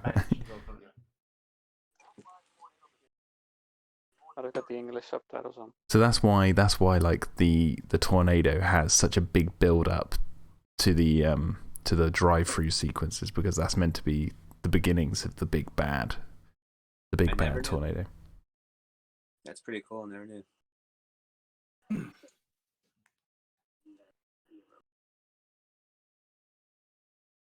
There's got to be like 5 minutes of tornado. How long is left of this movie? Not much. We're almost done with it, I think. About half an hour. 30 minutes, yeah. Oh, okay. Well, More minutes than dinosaurs in Jurassic Park. Probably. Just imagine right now Jurassic Park 3's credits are like on the screen. Yeah. Probably. See, technically, The Lost World is Jurassic Park 3, because this is the second Jurassic film.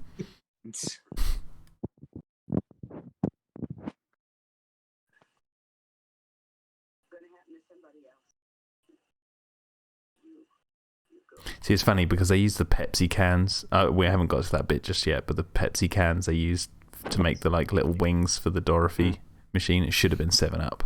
Should have been 7-Up. Should have been 7-Up, yeah. So that means Pepsi was a sponsor. Mm-hmm.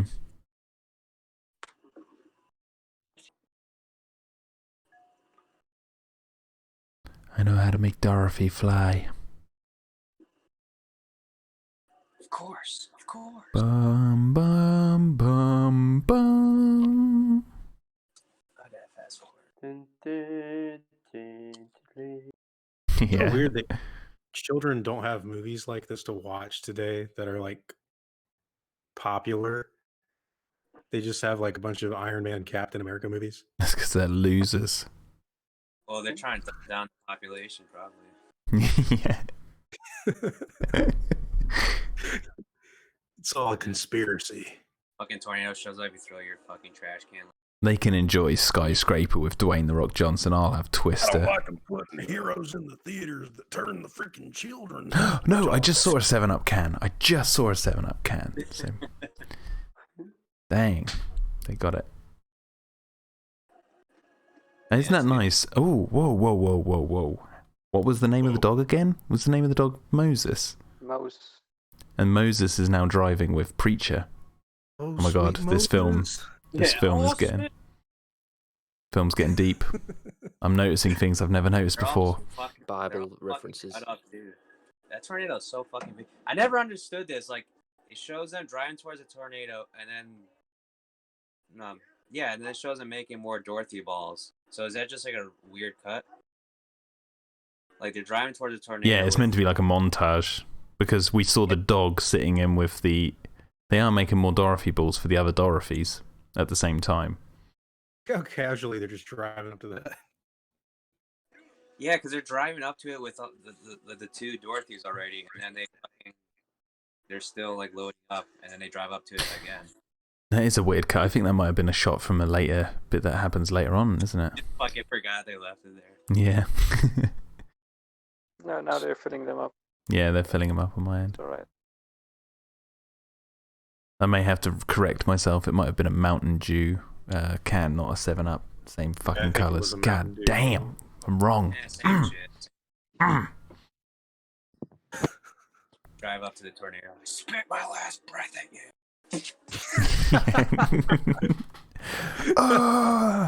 That's so great. He's got his like foot elevated. He's got his foot on the door. He's driving like out to the car. We're referencing 2010 Moby Dick, if you haven't seen that film. Yeah. God, what a movie. Yaroslav like mispronounced the movie when he first like introduced us to it. He said Moby Dick 2001. Like that was the title. And you know, everything's like named 2000 like back then. I was thinking, fuck, what kind of acid or drugs are they on to name it 2001? I mean, the fucking movie, it makes sense if that was the title. This whole scene with the log, I don't know why, but it just feels very Jurassic Park. Like this whole end sequence, this action now, from now on until the end of the film, it's kick ass. Yeah, the whole debris scene. Oh, and the bit where the fuel truck comes out, are so good. Yeah. And they actually winched a proper fuel truck, and then the one that drops out of the sky and blows up is a real fuel truck that they just dropped and blew up and then drove through. Yeah, it's all the stunts in this sequence are real. The Jonas thing doesn't look real, but no, not that bit, Clayton. Sign the contract. All right, good luck. Yeah, the logs. The logs always had a character to me for some reason. Yeah. Like demons coming after them. Well, one of these logs is cameoing from Jurassic Park. It's the one Alan and the kids hid behind. Yeah. Had a long and fruitful career. Oh, there it is. There's cannon. This is where the truck they fucked up. It should have been a 4x4. That barrel thing has no luck, does it? That barrel thing. Dorothy. No. Oh, I just love this when they're like, "What is that?" And he's like, "I don't know." And you can hear the sound design in this scene is amazing. Bigger. Where you can just hear that, you can hear the fuel truck inside the tornado, and it's going like making this noise. So cool. I like that they mixed a lot of like animal roars in with the tornado sounds. Mm-hmm. Yeah, I think that's really effective. Fucking freaky. Like lion roars and stuff. Yeah, this movie, it reminds me a lot of living in that fucking trailer park when I was a child. What would you do? What would you do in this situation? Wait, you said this reminds you of fucking living in a trailer park? Yeah, that's in the 90s, like up until 2001, I lived in like a tiny trailer park. No, I get that, but were you guys like getting stuck on logs and shit there? Yes. Holy shit. Pretty awesome. Yeah, we had a bad hurricane come through one year. I think here comes the truck when they drop it. Oh yeah. Oh yeah, you're right. Boom. Yeah, if you watch the behind the scenes, yeah, they just literally dropped a truck and blew it up and then drove through it. It's all real. What? They dropped they really blew it up? Yeah, a real truck. They just dropped it and filled it with fuel. It's just like the 90s, man. CGI now, though, wouldn't it, these days? Yeah. Yeah, this is such a fucking intense. And the house, which is coming up, that they drive through, the house rolling is a real full-sized... Oh, no, I think the house is a miniature, and then they built loads of sets. Oh, yeah, they just drove the truck. And drove the truck through them, That's a really impressive... Just on a conceptual level. Like, can you imagine reading that in the script? How much would that cost? I don't know. Like, they would never do that anymore. No. No idea. Even if they would have like someone want to try it, like a crazy person like Tom Cruise, they'd be like, "Nah, we don't want to get you killed." I don't know. I mean, that guy's done some nuts, crazy ass shit. Yes. They Get me had- off of the airplane. They did that take like 20 times or something from the Mummy. Or no, Oh, not the the Mummy. zero G thing. Yeah, not the Mummy. Sorry, the last Mission Impossible when he's like. That is one massive tornado. Yeah. It's fucking crazy. See, it's something I appreciate as well is the tornado at this end sequence is in the middle of the day. Yeah. So they weren't afraid to hide it or anything. This is their big money maker, and they spent all the money on this tornado. So they've got to show it off. A tornado at night time must be so much more terrifying. Yeah. Can you imagine that? Like, I don't even like it when we get like a big storm. I feel like my house is going to blow down. Yeah, especially when you got like lightning, it just reveals a tornado and flashes. Oh, Jesus, that'd be scary as hell. Like in this movie. See, this shot was weird because the shot where it shows a screen and then like there's like debris slowly covering the screen. Is that like the tornado's perspective or something? Yeah, the tornado's turning towards them. Don't do it, Jonas. This guy gets impaled. I always feel it's like so gross, even though you don't see it. I feel bad for the him. guy. Ah, it's just, Yes. and then you just know like his face. Ugh. And then His you know face is- Jonas is sitting in that car, screaming his head off as it just slowly spins around. looks so Yeah. cool when the thing impales the windshield, but that little tiny explosion to me is just so uber fake. I just love the little. Oh, That And then fucking Bill sucks. Paxton's reaction. No. Stupid. Fucking good at this movie. And that's good characterization because he really cared for him, even though they're like enemies. They were just in complete it's a shock. Crichton thing. And here we go, the classic left, right, left, right. Yeah. I noticed that little fan, that little windmill says "Gorsh" on it, which is that goofy? Oh, Gorsh, Yeah. Gorsh. What the fuck? Tornadoes like goose. gosh. Then they were really dropping these vehicles as well, combine harvesters and tractors, just dropping from cranes. Yeah, that's incredible filmmaking, dude. Did this win any awards for anything? Got nominated for an Oscar for I think sound editing, and then it got nominated for a Razzie for Ooh. one of the actors. I don't remember who. The house. House. He's driving down the stairs. There was just one shot where a crane went through the front shield, but front shield is still okay. Oh, this is Yeah, where Roland the Emmerich got his continuity. idea to do tires bouncing. Yeah. You're going in! Yeah, that's insane.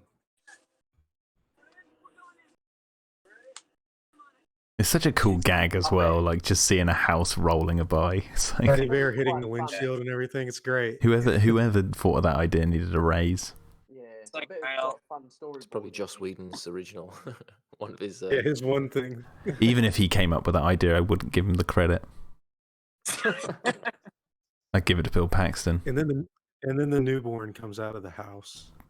God, look at that, the CGI of that shot where the camera pans to show the tornado and then goes over to the guys watching it. It's like, it's so good. Yeah, that was a good shot. I think Steve's on. Well, They're going to push the poor guys. Here's the Moby Dick part. Climbs out the door. Yeah. Ah! Just fucking screaming. He I bet, blows by pretty quickly.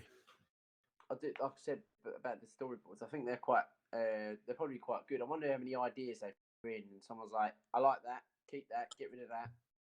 That'd be good." Yeah, probably And a the whole- lot. The house kind of feels like someone said, "Yeah, why not? It'd be quite a fun thing to, if they were to drive through." Hmm. I imagine back then they're probably thinking way more like, what has the audience not seen yet, and what can we pull off?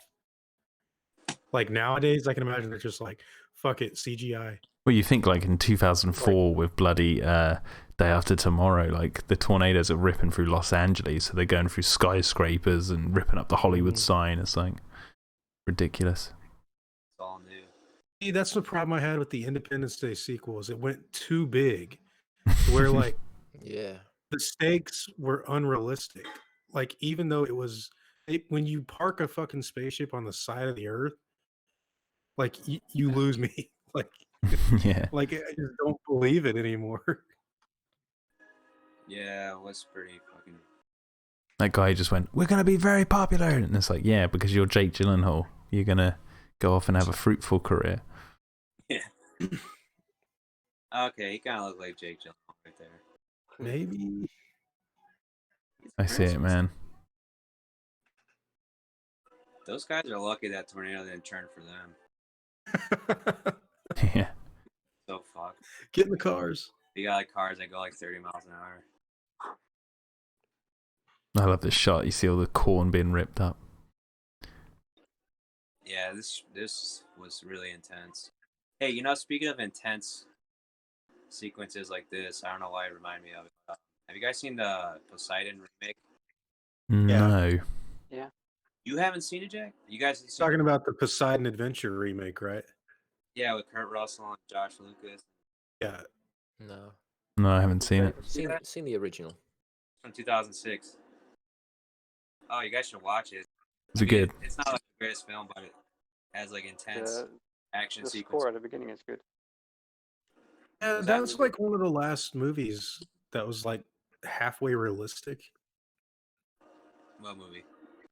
The Poseidon movie you're talking about. Like everything's so alien attack or like dystopian future or some shit. Yeah, everything's got to be. Some You know sort of that- weird angle to it nowadays. That woman that played Meg, she was born in 1930. Hmm. Holy shit. So she was in her Fuck, 60s. 90. Oh, that Crazy. makes me feel old, dude. She's still alive. She's not on IMDb that she's died. Wait, you said she's still alive? I love when she's like, "Who are these people?" and they're looking at all the like the sides Yeah, and the. That's a good. I like that joke. It's balanced well. Like it's not ridiculous. It's just like it's fucking funny. That is good. It's like something you'd see at the end of the Lost World, Better than. like where the T-Rex is in the city. I want that infant. Shoot it. Shoot it. Tell them to shoot it. So someone runs out and starts shooting the Yeah, you tornado, and it does nothing. I want the infant alive, and they've got a little tornado. Like, That's And what would Yeah, happen if a you? tornado with a muzzle on it. What would happen if you set like a nuke off inside a tornado? But that would look pretty cool. I think the tornado wouldn't last long It'd just against the disappear, nuke. wouldn't it? Yeah, it'd be dispersed instantly, vaporized. One nitpick for the Lost World at the end of the movie. Am I the only one that always thought it was weird that the baby T-Rex has the muzzle on it when they're running on the engine waterfront complex, but it's making the noise that it didn't when it was back on the island? Understand what I'm saying? Yeah. Like I it- noticed I've that. not really thought about it. And I guess Nick Van 'cause its Owen, like, mouth- he's like muzzle off, and then it's like, oh. I guess I would say making that it's noise. because in the other muzzle, towards the end of the film, its muzzle's not like completely closing its mouth. That's the Oh, only you're right. way. It is. Oh, It yeah, is it's a like a little cage. different. It's like Yeah. a yeah. That's like the a only way I Hannibal can Lecter explain it, style. but you're kind of right. Jack, It's a you bit have the answers jarring. for everything. You got the answers for everything. Actually, it might be ju- canon tomorrow. I just think of like what I think of it like logically, like real life, like that muzzle. I've had dogs, and we put muzzles on them, and they can still bark. No, I'm But just if I saying was you to come up tie with its mouth that. completely shut with a belt, then it might be like, like it can't Mm. bark Yeah. properly. Dogs just end up doing that whistly sort of noise, don't Mm, I'd be shitting my pants here. yeah. Yeah, this is fucking crazy. they? Ah, Like they couldn't like honor that great or something. See, this is what I like about this. Is almost like the opposite of Jurassic Park, and like this is the Brachiosaurus scene where they see the Brachiosaurus for the first time. It's like an awe-inspiring moment where they're like looking up Tornado. Like, I always kind of wanted them to be afraid of like a Brachiosaurus stepping on them or something, but they never do that in any of the movies. No, the So it's just, herbivores it's are criminally around. underused in the Jurassic series. Yeah, it was the Triceratops and Stegosaurus in Lost World, Well, and then the Stygimoloch in Fallen Kingdom. actually, in Fallen Kingdom, the herbivores do stomp on someone and kill them. They stomp That's on for them. like 3 seconds. I think because herbivores are actually a bit more like unpredictable, because a predator kind of does one. He either wants to kill you, He wants or to it does, eat you, or or it doesn't. Whereas a herbivore, you only have to spook them, and they can go into like, charge Defense mode, yeah. Yeah, it's one of the things I always wanted was even like if they come across like one Gallimimus, and they like scare it and it like kicks somebody and like fucks up their insides or something, and like Well, cassowary can kill it, can't it? And here comes. Yeah, that's what. See, that's what I kind of want. Imagine like if you that watched. when the sun comes through the thing. Yeah, I was going to say when the guy comes out of the basement, it's almost like Joe's dad has come up with a new family. Yeah, That got sucked away by one tornado, and I landed here, and I've come out of this basement with a new Dropped him family. down in another farm, and he's like, Yeah. "Not moving." Yeah. I've been up here for 20-something years. You're lucky shit impaled them during that ride. It's cool because I don't think the inside of the tornado in this film is what the inside of a tornado actually looks like. And if I could be wrong here, but I think no one still knows what the inside of a tornado actually looks like. I swear there was a photo taken once. Like they mounted a. Yeah, I can imagine I'm like wrong about that, but Yeah, as 'cause far as I know, you can see inside of a hurricane, and it's just like it's all like quiet, isn't it? But a tornado, Yeah. I don't know what that would look like. Wouldn't the eardrums be totally like destroyed after that? I think in real life there'd just be two empty belts hanging off that pipe. Yeah. Did she always have that headset on her? Yeah. Hmm. That's what she used in the truck. So insane. Yeah, it's a good movie. I don't think it's as good as The Lost World, but it's pretty good. I think this is better than Lost World. I think it'll be better. Like, pay attention to it next time. I'm going to say every movie's better than The Lost World from now on. You're going to be wrong. Man. Spy Kids 2, better than The Lost World. Nope. Sharknado. Better than The Lost World. And the cheesy kiss at the end. Classic. But it feels real, though. Like, this feels like a real relationship between two people to me. Yeah, it's not too. Yeah. It could be worse. There we go. Every other movie is worse. Now this is awesome because it like zoom. R.I.P. Michael Crichton. We just had his name in the credits. This is cool. You can like it zooms out and you can see the path of the tornado. If you like look at the fields, you can see exactly where it's come from. Yeah, that's cool. God bless you, Pete. God, that was a wide tornado. Jerry Harding also worked on the movie. Oh, yeah. Jerry Harding. Jan DeBon. Yeah, you got it ahead of me again. That must be CGI, that damage. They didn't go and cut down all those fields, did they? Maybe. Because if it was CGI, that's really good. Like that's did a Chris Nolan and just planted the corn for real. Yeah, it just keeps going. Hey, well, Spielberg did it first with his Raptor. Right, gents, I'm going. Pleasure as always. See you later, James. Take it easy, man. See you later. See you later, everyone on the chat. Bye. Bye. And there we go. God, that was sick. That's the third time I've seen it, and I could barely hear anything because I've got my headphones in this time. Still pretty good. Oh, I love that movie. Almost complete darkness, and I gotta say that the lightning flashes are really bright. Jake Busey's in this film? Oh yeah, I forget he's in this film. Yeah, he's like some weather guy, isn't he? I noticed that. Really? It's got everyone. It's got every 90s legend. Got Jake Busey. This song in the credits is by Van Halen, called "Respect the Wind." Oh, And it's I think I'm still behind you guys. it's just the end credits song, like even with the classical Oh, I music. can't hear it. That's why. But yeah, it's called "Respect the Wind." It goes on for 9 minutes, and it's this guitar solo for like 9 minutes, but it's like so good. Stefan Depends if you have the Fangmeyer. score or the soundtrack. The soundtrack is shorter, I believe, but they both have this track. Yeah. Oh, the soundtrack of this film is just amazing. Yeah. It's probably my favorite soundtrack of a film. It's probably Yeah. overtaken my old number one now. What was your old number one? The Land Before Time. Oh, Oh, that's a good one. Yeah. James Horner. Yeah, I like that they have like a nice cloud montage throughout the entire. Like, just lets you enjoy the music. James Horner's his Land Before Time music sounds similar to that movie he did. Fuck, what was it? Is it called Glory? A lot of his music has like similar, like if you listen to any movie and it's like, it's Yeah. Yeah. He uses a lot of like pan pipes, doesn't he, as well? Like in Jumanji. Is that one of his Jumanji? Yeah. Probably. Like a lot of like pipes. Well, they composers tend to do that. Like John Williams, there's a moment in War of the Worlds which he also uses in The Lost World, and he also uses in Indiana Jones 4, and it's like it's the same exact tune. He just repeats it. You're like, okay, this motif I've heard before. I would have to listen to it back to repeat it. I know when it comes in Indiana Jones 4, it's when the pillars on top of that pyramid are like lifting up to reveal the drop.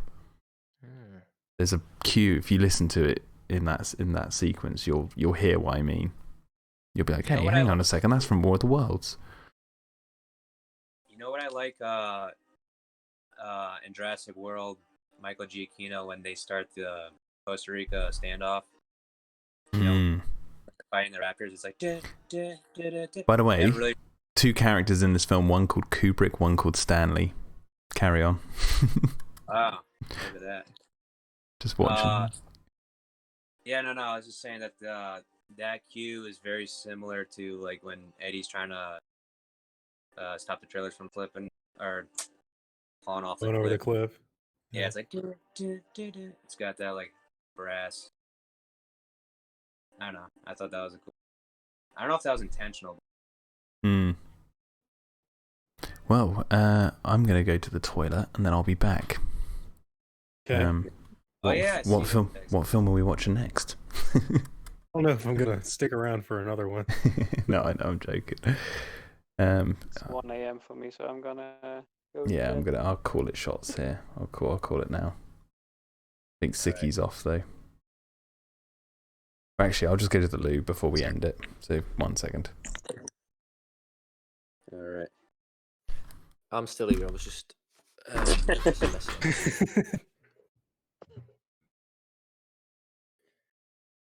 Yeah, I didn't really think I've ever watched through the entire credits. I didn't realize it was all just footage of clouds and stuff. Yeah, it's nice with the music. It's pretty relaxing. And they capture like very musical. Just realized the other day when we were talking about Hulk that I don't have a copy of Hulk anymore. Yeah, you got. So I'm gonna have to buy a Blu-ray of it. Yeah, I have a special edition. I have to get. I think. Yeah, I got the Green Fist. Oh, that's cool. I like that movie a lot. I've seen it once. So I should have. Yeah, You've only seen it once? It's really. It's good filmmaking. I think all the films we've been watching, with the exception of JP3 Independence Day, Independence Day, are well crafted. Doesn't it make you just sit there and wonder, like, it was most of the same people came back for Resurgence, like, what the fuck went wrong? That's the most Will Smith. Will Smith's like dodged that bullet. Yeah, no. I mean, what do you and call the composer. They killed him. That's what's so ridiculous in the movie. Yeah. Father was a brave man. Because I remember when the trailers came out, everyone was like proper pissed at Will Smith for not coming back, like not getting the team back together. But who's laughing now?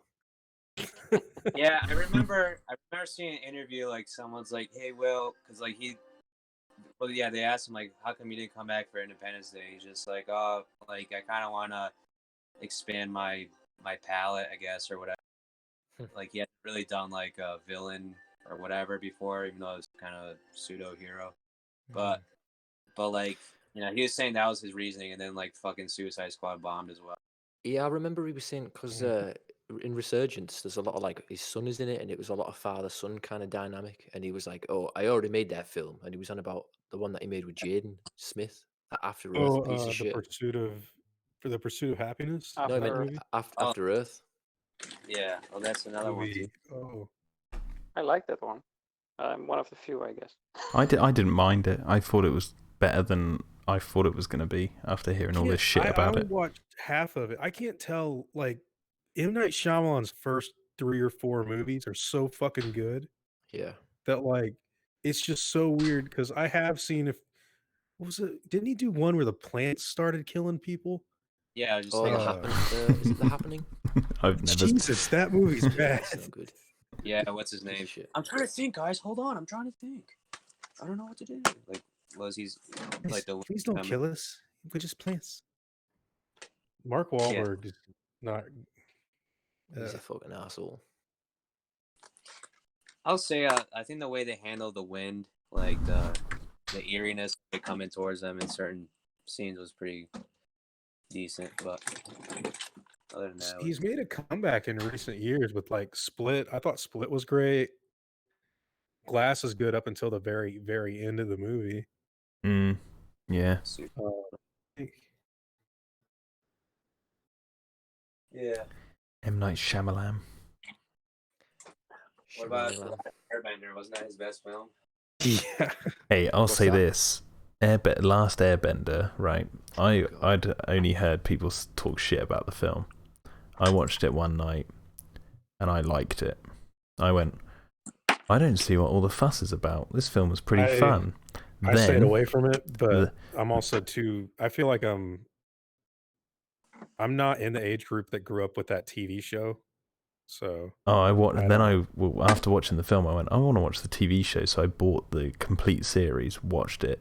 One of the greatest things I've ever seen from TV. The film is, I can see why people don't like the film now, so I've never watched it again. But the show I own, and the show is amazing. Like, it's so good. I'll tell you who's probably a fucking freak. The Quentin Tarantino. Something about him. Yeah, no shit. I'm just saying, like, his foot fetish. I bring it up because the foot fetish is fucking strange, man. Like, that was the one thing I really didn't like about Once Upon a Time in Hollywood was the dirty feet on the windshield of the car, and it's just like, put those dirty feet down, Quentin, you freak. It's funny.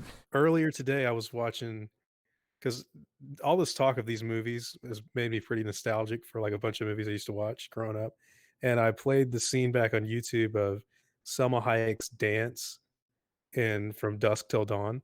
Oh yeah. We don't want to hear about your dirty exploits. What you've been watching.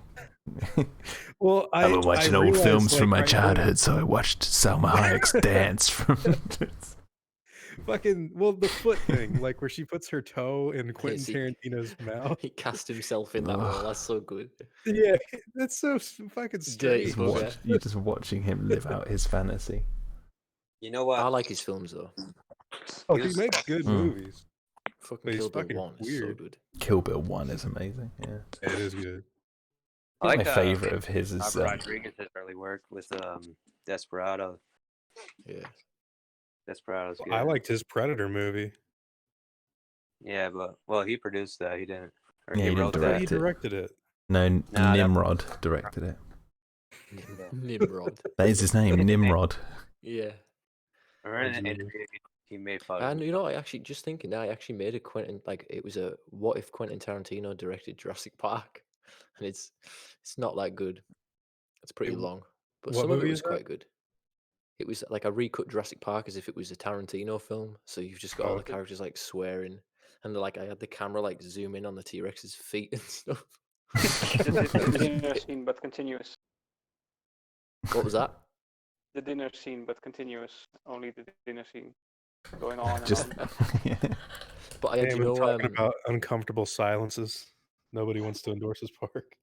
now, you know when Lex is choking Gran, I put Mhm. like a subtitle that says Tarantino did the choking himself, because you know there's that Inglourious Bastard scene where it was actually him choking the actress. I didn't know that at all. Holy Yeah, shit. I'll have to work on that a bit more. I think Put it my down. favorite Tarantino film is probably Hateful Eight. I disagree. Mine's Kill Bill, but that's a good one as well. Hateful Eight's good, but I just don't think it's one of his best. I think I like Hateful Eight because it's just The Thing. It's just he just remade The Thing Yeah, yeah. because it's got the same Enjoy the night, composer, guys. I'm same. dropping off. Right. See you later, Arden. See ya. Okay, bye.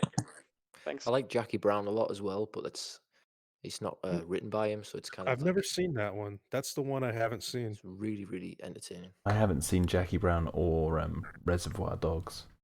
Reservoir Dogs is great. Yeah. I think you'd like him. I might give the cliche answer, just say Pulp Fiction. It used to be my favorite until I saw Hateful Eight, and then I was like, actually, I like this. Glorious Bastards, I love a lot too. I never got into it. I thought it may. I don't know if it was just because it was overhyped. Never really got to me. Even when I watched it, I went, yeah, really fussed by this. I can Also see didn't like the Wolf of Wall Street, right? Oh, I couldn't stand that film. I I've never like seen it. Oh, I enjoy it. That's Scorsese though, that one, isn't it? Yeah. Yeah. I actually, too, me it and my wife were watching that in the cinema, and everyone was cracking up, and we were just sitting there like, we don't find this funny. And we came out of the cinema. I think we were the only ones who who didn't like it. We're like, yeah, didn't find it that Didn't funny. like that scene where he's like loaded up on drugs, trying to like crawl over to his car. No. That's how full of joy I am. Funny. I found it like insane. I'm a bright sunshine, aren't I? Did you enjoy that scene where it's really funny? No. I would ask you guys about some newer movies, but I'm not so sure if you've seen them. Doctor Sleep was another one that came out recently. I really liked. I like that one. Yeah. No, I haven't seen it. Great.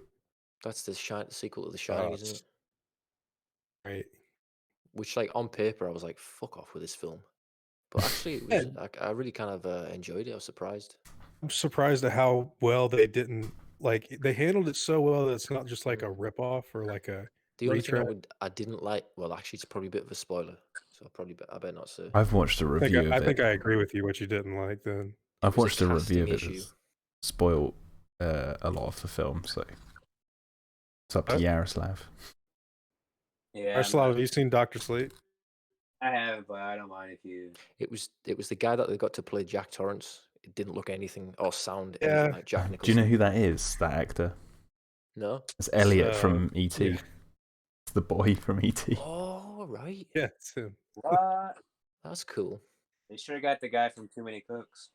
Well, the thing is that they apparently they said that they didn't want to just recast someone who looked and acted a lot like Jack Nicholson, so they went with someone who would just do their own sort of version.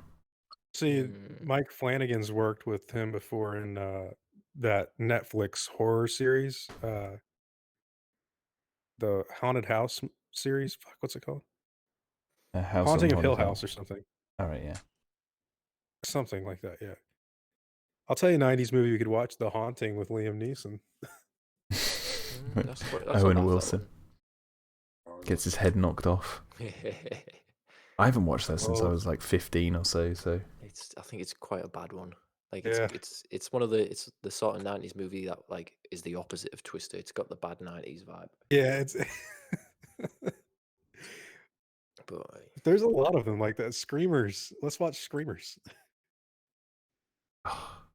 I'd be up for something like Tremors 2. Just randomly go for the second one. I like Tremors too. Yeah, me too.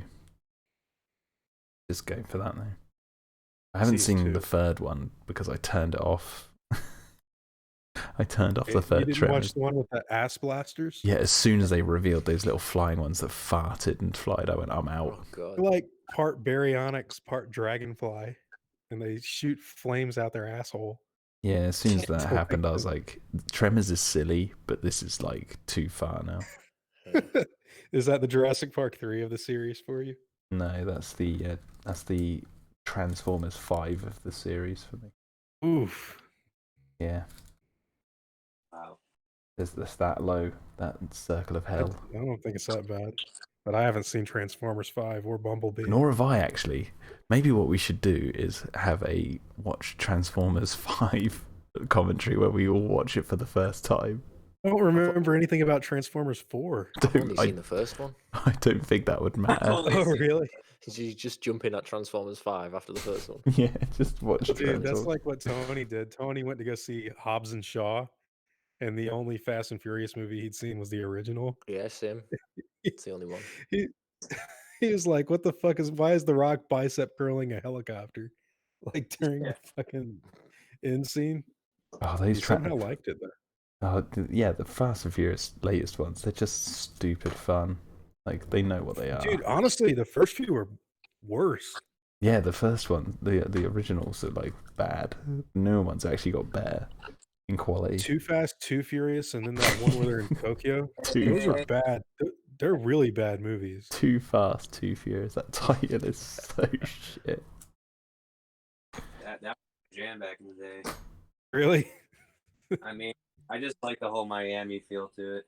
All I know about Transformers 5 is that Anthony Hopkins is in it. Oh yeah. What is it? Anthony Wait, is Hopkins that the is one in where it? it's like it starts Oh, and yeah. they're on the moon, and then like the astronauts are like, No, let's no, go, what that's we're really here 3. for. That's number 3. Oh, right. Number 5 is where it's set back in like medieval times, and There's then fucking Transformer dragons. Yeah. I How can think they go to like World War II or something, and Bumblebee's like he's a beetle. I think he was like Hitler's transformer or something. Now that actually sounds good. It's something like that. Hitler's personal transformer. I don't know if that's true, but I know he's in World War II at one It's point. oh my god, that would be so fucking funny. Hitler driving around in a fucking transformer. Yeah, how can you go from dinosaurs to like the Middle Ages? Like I I think don't know. dinosaurs would be like a final Mm. straw there. Saw the fourth one I remember watching, like, because for a little while I wasn't really believing all the hate for the Transformers movies because I liked the first one. And then the God. second one came out during the writer's strike, Oh my god. and I was like, okay, that's why it's bad. Hmm. But then the third one happened. I was like, yeah, it's better than 2.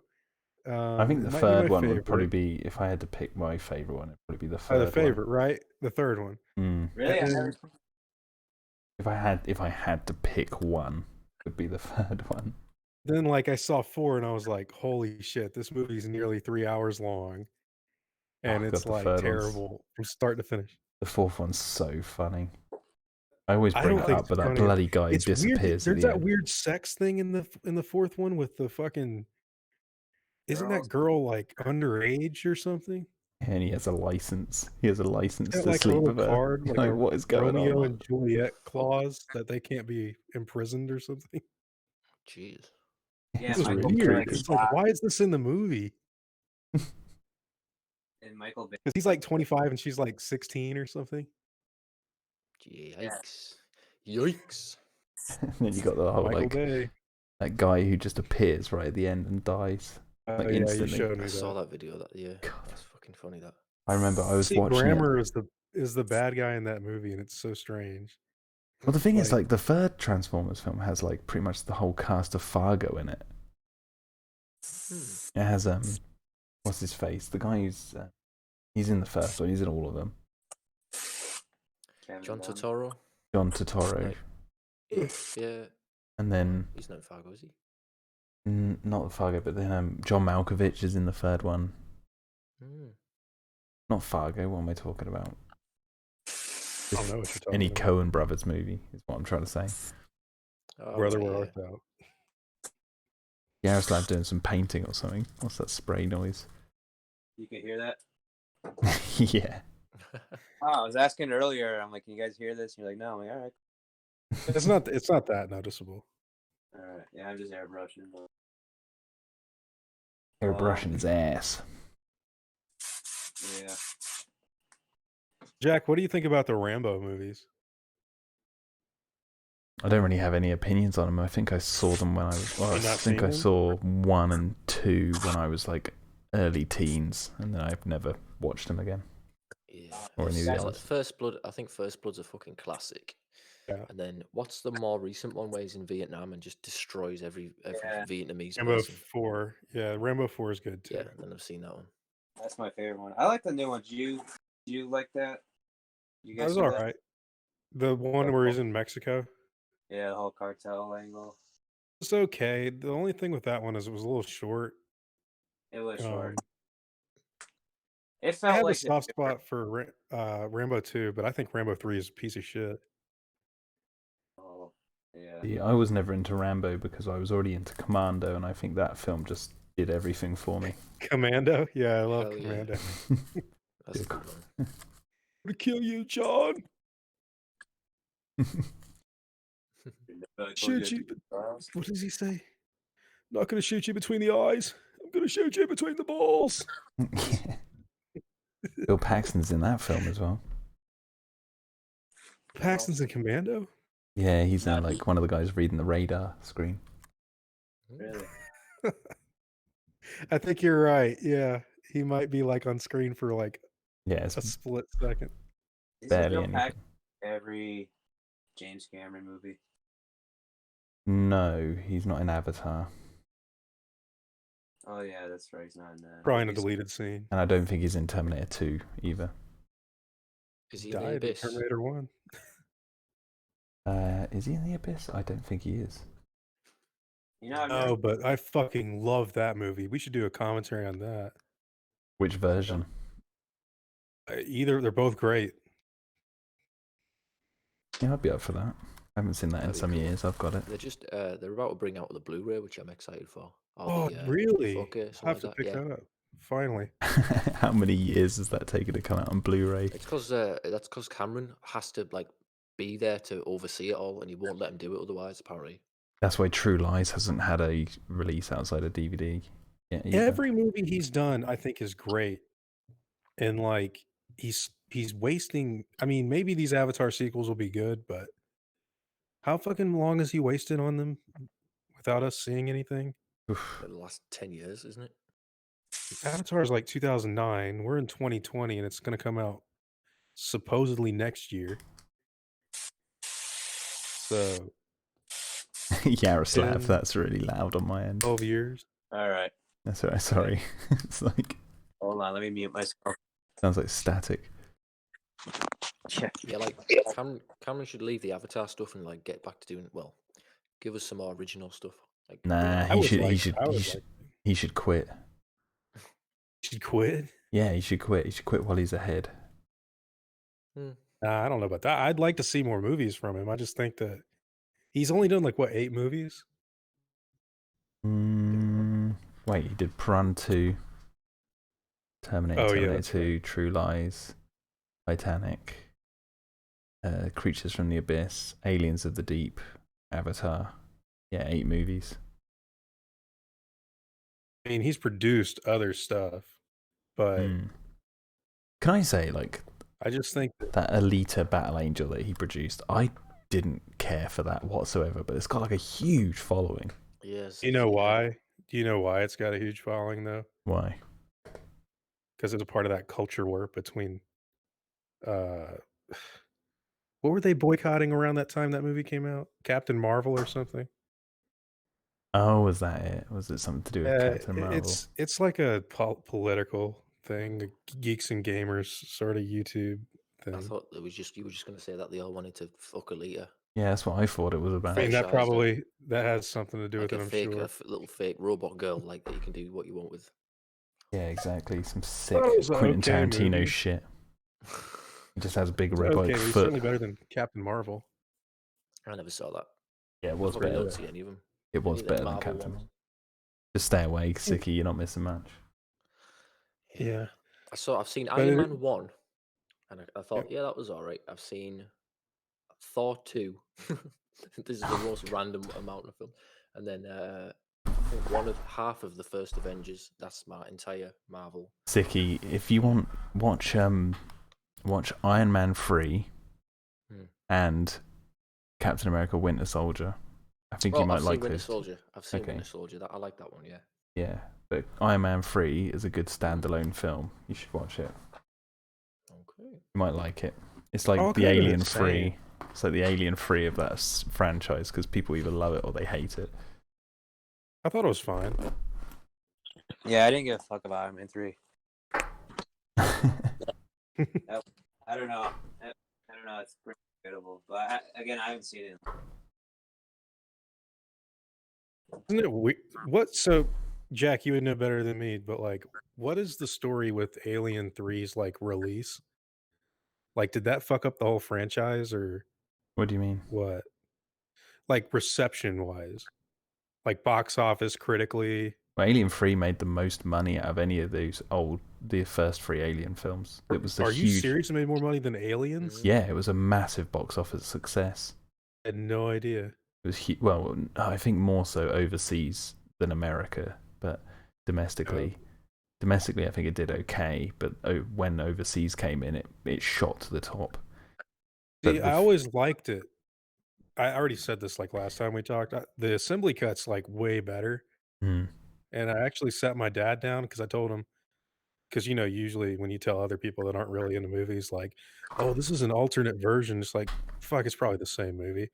But I was telling him shit about it, like about the ox and how it's like 30 something minutes longer. And he was like, okay, put it in. And he thought it was better than the other version of Alien 3 as well. Yeah, that tends to be the way. But even he didn't hate Alien 3.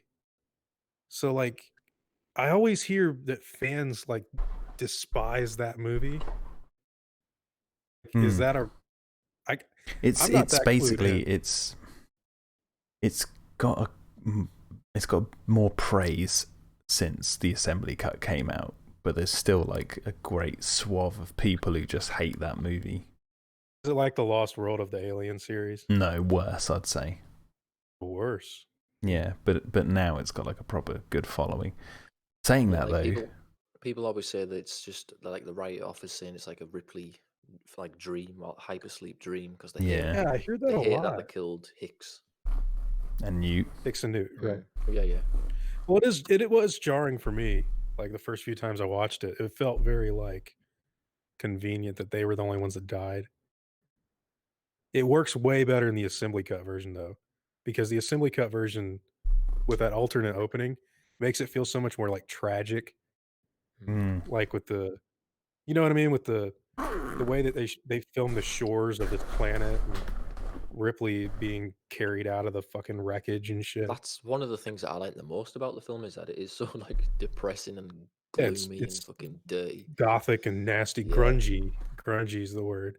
Well, the whole Yeah, story of that movie is about redemption and sacrifice, and it's like Ripley has literally been backed into a corner where she has no other option other than sacrificing her own life for the good of humanity. And it's a thankless act as well, and she has to just deal with that, and it's like that's harsh. That's so harsh. But yeah, I know you're a big fan of the movie, and so is Matt Brando and Sicky. Yeah, but I fucking love it. Yeah, I know that now, but I didn't know that. Like, I knew that you and Matt liked it for like years. Oh yeah, and Ross is a huge fan of it as well. The thing is, I've today and yesterday I've listened to that. I've listened to it twice now. We're probably going to listen to it again tomorrow. The audiobook of William Gibson's script for Alien 3, because all the one with the wooden planet. No. This is the one where the Sulaco gets picked up by the United front of Progressive People or something, the OPP or whatever they're called. And they're like this company or this group of people, this faction of basically communists who are in direct conflict with Weyland-Yutani. Like they hate each other. There's like this war between those two. And they pick up the Sulaco, and on it they find Bishop. And when they open up, well, they find the others as well. But when they open up Bishop's cryotube, because it's covered in this mist, he's got an egg growing out of his chest. And they're like, what the fuck? And this facehugger attaches onto one of them. Basically, to cut the long story short, it's set on these two space stations, one owned by Weyland, one owned by this other group, and you jump between the two, and it follows Hicks and Bishop mostly, because Ripley's basically in a coma through most of it, and it's like the aliens basically, there's this like spore, and it's like black goo, and if you touch it, like you get infected and you become an alien basically, and it's basically familiar. Well, yeah, it's everything from Prometheus comes from basically this one script, and it's so good. And so basically in 2017, Dark Horse adapted this script into a comic book, which you can read, and in 2019, they released it as an audiobook on Amazon with Michael Biehn and Lance Hendrickson returning as the two. It's really cool. And someone on YouTube has put the two together, so you can see the comic book while you're listening to it. And it's I'll have to give that one a listen. it's what Ross and I put in the group. It's really good. Like it's a really unique, like kind of what if scenario, and everyone in the comments under it are just like, "This is the Alien 3 that we should have got." Oh, this is like everyone, and I'm the only one in the comments who are like, I like what we got, but this is interesting.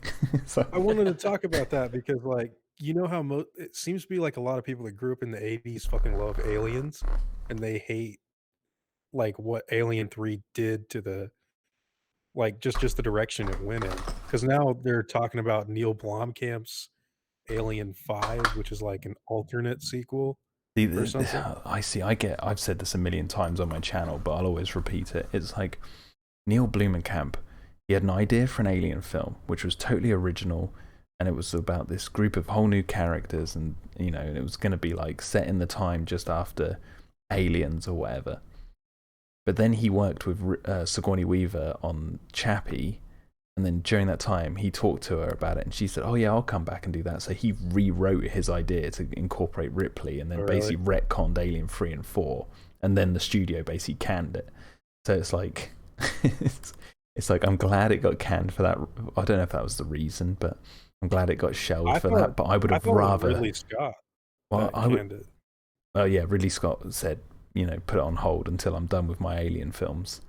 But the thing is, it's like, I would have loved to have seen Neil Blomkamp's original idea, because I think he's a perfect match for that universe. But the thing is, it's like, why does he want to include Ripley? It's like he just bent over backwards for it. It's like the concept art of like Ripley in like the alien weird suit. I think like people were losing their minds over it, and I was like, I didn't think it looked good. No, it's a little weird, isn't it? I think the idea of the suit is cool, but seeing Ripley in it is just weird. It's like, no. Well, this is another thing. I don't understand the Alien like fan base or whatever, because I loved Prometheus, and I liked Alien Covenant in theaters, but I rewatched it at home and I liked it even more. So like, I don't Covenant's understand. So good. I don't really understand. Apparently, a lot of people hate the newer Alien movie. If you go on like the Aliens, it's just called LV426, the subreddit. That really don't like, far and away, most of them don't like Ridley Scott or Prometheus or any of the newer stuff. They always fucking bash Ridley so Scott. Weird. Like, Prometheus is like, in my opinion, one of the best Alien films. I think the main complaint from Prometheus is the characters do stupid stuff, and Covenant is sort of similar, but they're like the two of the main complaints. But the number one complaint that I see that really pulls the rug out from underneath a lot of people from liking these movies is it undoes the mystery of the space jockey. Who fucking cares? Well, see, the thing is, I can kind of get that, but at the same time, here's my That's view. why I like it. Here's my view on it, right? If the alien was from somewhere out in the deepest, darkest depths of space and we never find out where it came from, it's like it's got its mystery of like, what is this thing? But at the same time, that's as deep as the mystery goes. It's like, oh, it's just something from the deepest, darkest depths of space. We have no idea where it comes from. So it's a creature that we shouldn't be in contact with, basically. In the way it currently stands, an android that we shouldn't have made toyed with this technology of an alien race to create xenomorphs that we come to know. Right. Debatably, it's still up in the air whether he is actually the original creator. Oh, they've got that mural. Yeah, there's a lot of clues to suggest that he's just copying, but at the same time, or like making his own versions. But either way, it's still a creature that shouldn't exist. And so its mystery is still the same in a way like if it came from the darkest depths of space, or whether it came from the darkest depths of an android's mind. It's like it still shouldn't be here. Maybe it's because I never like I got really into the Star Wars expanded universe, like what happens after Return of the Jedi. Oh, poor you. So the Star Wars sequels feel like fan fiction to me because I know like what used to be the thing. So maybe that's what the Alien fans are going through is like, oh, what about all these comic books and shit that now aren't canon anymore that had all the lore? Well, the thing is, I've noticed that a lot of the fans of Aliens don't like Prometheus and Covenant, whereas fans of Alien, I've seen hit and miss. People either really like them or they. Yeah, I go back and forth on it because there is loads of stuff I like about them, but there's a lot of stuff I don't like, and the whole explaining the mystery and like the alien's supposed to represent the fear of the unknown, and like you're in space, and it's like we don't know a fucking thing about space, like comparatively.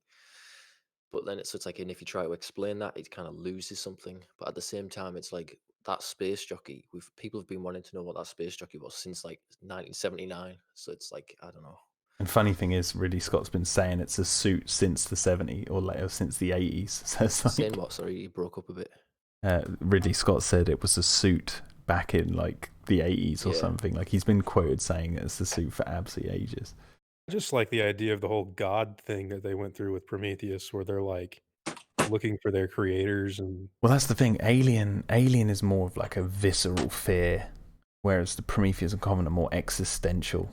Because like their existential fear is in we're searching for our creators, but in Covenant it's David's existential fear of not being unique, and so he created. They got the whole gothic angle in Covenant, but I just thought the first the Prometheus, in my opinion, because it's not directly connected with Alien. It's kind of just set in the same universe. To me, it felt way more interesting than anything after.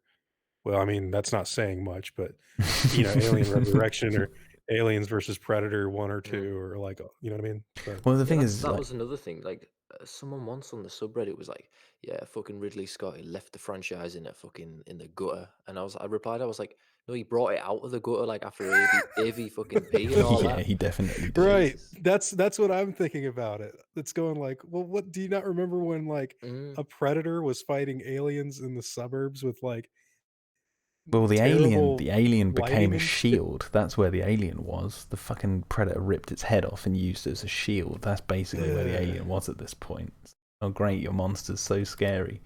And I think that's why I've always like, even though I find it a bit hit and miss in areas, Prometheus and all that, I'm always going to respect the fact that he tried something different. He tried something ambitious. Yeah, it's definitely. Well, if you watch this alien-free alternative script, you're going to see a lot of the genesis of like a lot of ideas of where the people who make these movies have held on to some of these ideas. Isn't it so crazy how that happens, like with the John Sayles stuff that's bled into it's the same exact scenario. Yeah, it's exactly. So wild. Like the John Sayles script has basically been like honed in for these new films. Instead of like a castle in the middle of the Swedish mountains, you've got like John Lockwood's mansion in the middle of California.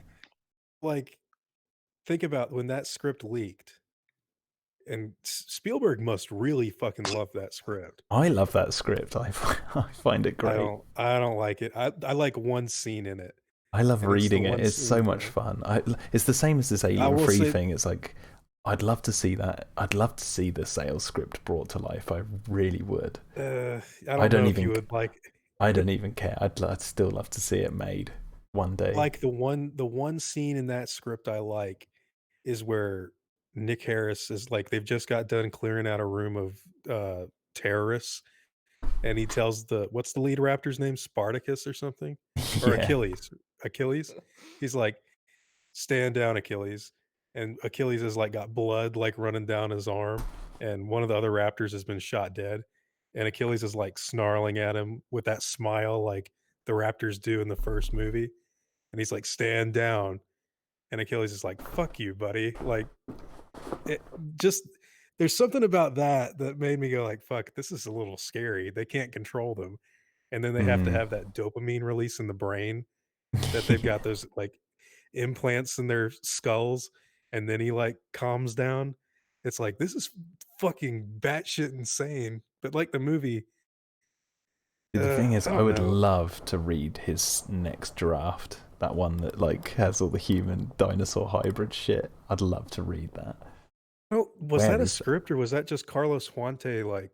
No, I know. I've heard he made those images based on Sale's second draft, or not second draft, but his next whatever draft he brought out. He was doing designs for that, and it's like the one that leaked is like the early version, and then.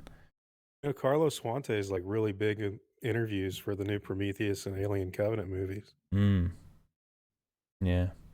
Was it you that showed me that Instagram thing he put where he said they were trying to kill off the Jurassic Park series? No, it wasn't. With that art? No. You know what I'm talking about though, right? Yeah, I know what you're talking about, but I didn't share that with you. I was so surprised he said that. He was like, yeah, we were trying to kill off the series. We're surprised the Indoraptor, like, nobody hates it. Or not nobody hate, but like there are people out there that like it. Wait, like, he designed the Indoraptor to try and kill the franchise? No, Huante said that they were trying to destroy the Jurassic Park franchise with those dinosaur human hybrids. I thought you just said Indoraptor. I did, but he's surprised people like the Indoraptor. Oh, right, okay. There's a bit of a difference between like the Indoraptor and then those fucking gun arms and stuff. I was just shocked of like that quote of him saying like we were trying to kill the franchise. It's like, what does that mean? Like, to be fair, he's kind of a cynical guy. If you follow him on Instagram, he kind of talks down on the studios quite a bit, and he's always voicing his dislike with certain. Like I came to him about Godzilla '98. He's like, yeah, I did some work, but then they ended up coming out with that piece of shit at the end of the production. I was like, whoa, buddy, whoa! Like he's just totally shitting on it. I don't know. So he's like super opinionated then? Yeah, absolutely. I think he probably just didn't give a shit about Jurassic Park after the third one. I don't have ever cared. That's what's weird is like you go back and look at some people. What was the William Monahan or somebody, Alex Prius? Somebody was supposed to like they got offered the role to do Jurassic Park 4. And they were like, fuck that, never. It's like, damn. Yeah. Didn't he go off? Didn't he end up going to write like something like Gods of Egypt or something? Yeah, he did the Gods of Egypt. Yikes. Well, good riddance. Yeah, I know, right? Good riddance. So weird though. Like you imagine being like a young director, like you're supposed to go make a movie and you're offered like an IP like that. Like number one, it's intimidating, but number two, it'd be like an honor, in my opinion. But I think that's how I would never taking it. Like, could you imagine if somebody was like, "Fuck Terminator"? Like, you might have a chance to like save the Terminator franchise. Well, think of this. James Cameron has said that numerous times. They've definitely gone to him, and each time he's gone, nah, fuck that. And then this time he's gone, I'll produce and write bits of it, but I'm not going to be like directing this. And then it flops, and he's like, can just concentrate on Avatar 6. That's how Spielberg feels about Jurassic. I think Spielberg cares about Jurassic Park. Yeah, I still get the sense he cares. I just don't think he'd ever want to direct it. I think. Oh, he would. I don't think he'd ever want to direct another one. I'm gonna be honest. I don't know. Like ready. What's that? I said I'm gonna be honest. I don't even know if I'd want to see another Spielberg Jurassic. Well, see, the thing is, he doesn't. I just worried it would look like Indiana Jones 4 or something. When he dipped out of Indiana Jones 5, that's when it confirmed to me. I was like, I don't think he wants to make movies like that anymore. No. Like ever again. Yeah. War of the Worlds is probably going to be his last good one. Yeah, which is, well, I mean, I liked Ready Player One, but Ready Player One was such a, it's totally not different. Yeah. More of like a kiddie movie than it is like a Jurassic Park or a Lost World. God, I went into that film so excited and I came out so disappointed. I wasn't disappointed by it. I liked the race. That was the only bit I liked. Even his last few films, he hasn't had John Williams work with him. Oh, really? On it. Yeah, the Ready Player One was Alan Silvestri, and I think what was that? Bridge of Spies? That was Tom Newman. BFG. I think BFG was John Williams. I think that was the last one. That was their last collaboration. Is it because John Williams is old, or is it because? Nah, I think John Williams. I think they were just like, yeah, let's just kind of dip our feet in different pools now. You know, like they've always been working together on almost every project. The thing about Spielberg is, like, for the past 20 years, he's kind of been going for the more mature, like, drama-driven shit, which is okay, but he's doing a musical now. I kind of want to see him. I don't know about that. Like, the West Side Story to me doesn't scream Steven Spielberg. So, No. like, I don't know. It's also a remake, which is like strange. A remake of a classic as well. Mm-hmm. It's a film version. Well, he did it with War of the Worlds, so. Yeah, that's true. That's true. Yeah, but I mean, like the original War of the Worlds is not held up as a classic as much as like the original West Side Story in like mainstream circles. It is a classic movie, but it's not. I think it is a classic. Yeah. I mean, so do I, but it's not like in mainstream circles. It probably won't be. I was gonna say that's kind of like Peter Jackson and King Kong, but that there's always like a reiteration of Kong. It seems like every couple decades. Just so strange because, like, I truly think Spielberg cares about Jurassic Park because I think at one point in time he wanted it to be like what Star Wars is to George Lucas. I think he wanted that to be his Jurassic, like his franchise, but he took a step back. I feel like because of the reception Lost World got, because what do you think Spielberg's remake of Jurassic Park would be like today? Like, let's say he went back and remade Jurassic Park. It wouldn't be as good. I can tell you like that. Resurgence. If it like Resurgence. If they ever would remake Jurassic Park, though, because see, part of what made Jurassic Park so good, as far as like a verisimilitude, where you believe what you're seeing on screen, was because it came out at the perfect time where CGI had like. You know what I mean? Like when you saw the Brachiosaurus, yeah, you'll never recapture that. And do you think he would have like Grant sliding down the Brachiosaurus's neck, and it would look like a scene out of like BFG or something, like loads of swooping camera angles? Oh, if anything, if they ever remake that movie, they'll go for like a dark rated R movie, and it'll come off as like pretentious. I think James Cameron, in my opinion, wanted to do that. Well, see, that's the irony, isn't it? Grant, he wanted Arnold to be Alan Grant. And Bill Paxton was going to be Ian Malcolm. Oh God, I'd love to have seen that version. Oh, geez, Grant, the T-Rex is coming this way. Don't move. It can't see you if you don't move. Hands freeze. Who the fuck is going to believe Arnold as a fucking paleontologist? It is a paleontologist. Hey man, I believed Arnold was a mother so I can believe that he is. Yeah. I believe he was twins Yeah. with Danny DeVito, so I think I can Double believe. time. When I Imagine read the any Hmm? Alan Grant quote with Arnold's fucking voice. Oh my god, yeah, he'd be like, they rip out your stomach and take out your insides, and they'll eat you while you're alive. Oh so my you God. know, try to show a little bit of respect. I want That'd to be see that now. perfect. That would be Oh, perfect. you know what? James Cameron kind of made that happen in True Lies, where Bill Paxton's talking to Arnold in the car about his wife. Yeah. Like in Jurassic Park, where Ian Malcolm's talking to Grant about Ellie. Yeah. He just yeah. imagines punching Malcolm, breaking his neck. So you two Yeah. are, I'm fucking her, Bill. Shut up. See, when I read the novel, I envisioned like the description of Grant. For some reason, I was envisioning like bearded Jim Carrey, because Grant just seemed more like kid friendly. I guess like he was more. Yeah, I always thought of Robert Burke, like as far as the way Grant Really? looks in the book. Yeah, the paleontologist, or I'm sorry, not Robert Burke, Robert Backer, the real life paleontologist. Yeah. Yeah. Yeah, I imagine I don't In the know. Lost World like Jared novels, Butler in fucking, 300. how come in the Lost World novels like bald and using a fucking cane? And Sarah Harding's got like short red hair. It's so weird. Wait, Malcolm Like, was bald in the sequel? in the Lost World novel, he's got like this Yeah. receding hairline they talk about. Holy shit. Yeah, I always imagine Stanley Tucci as in the book. David Duchovny would have been an interesting cast for Ian Malcolm at one point in time.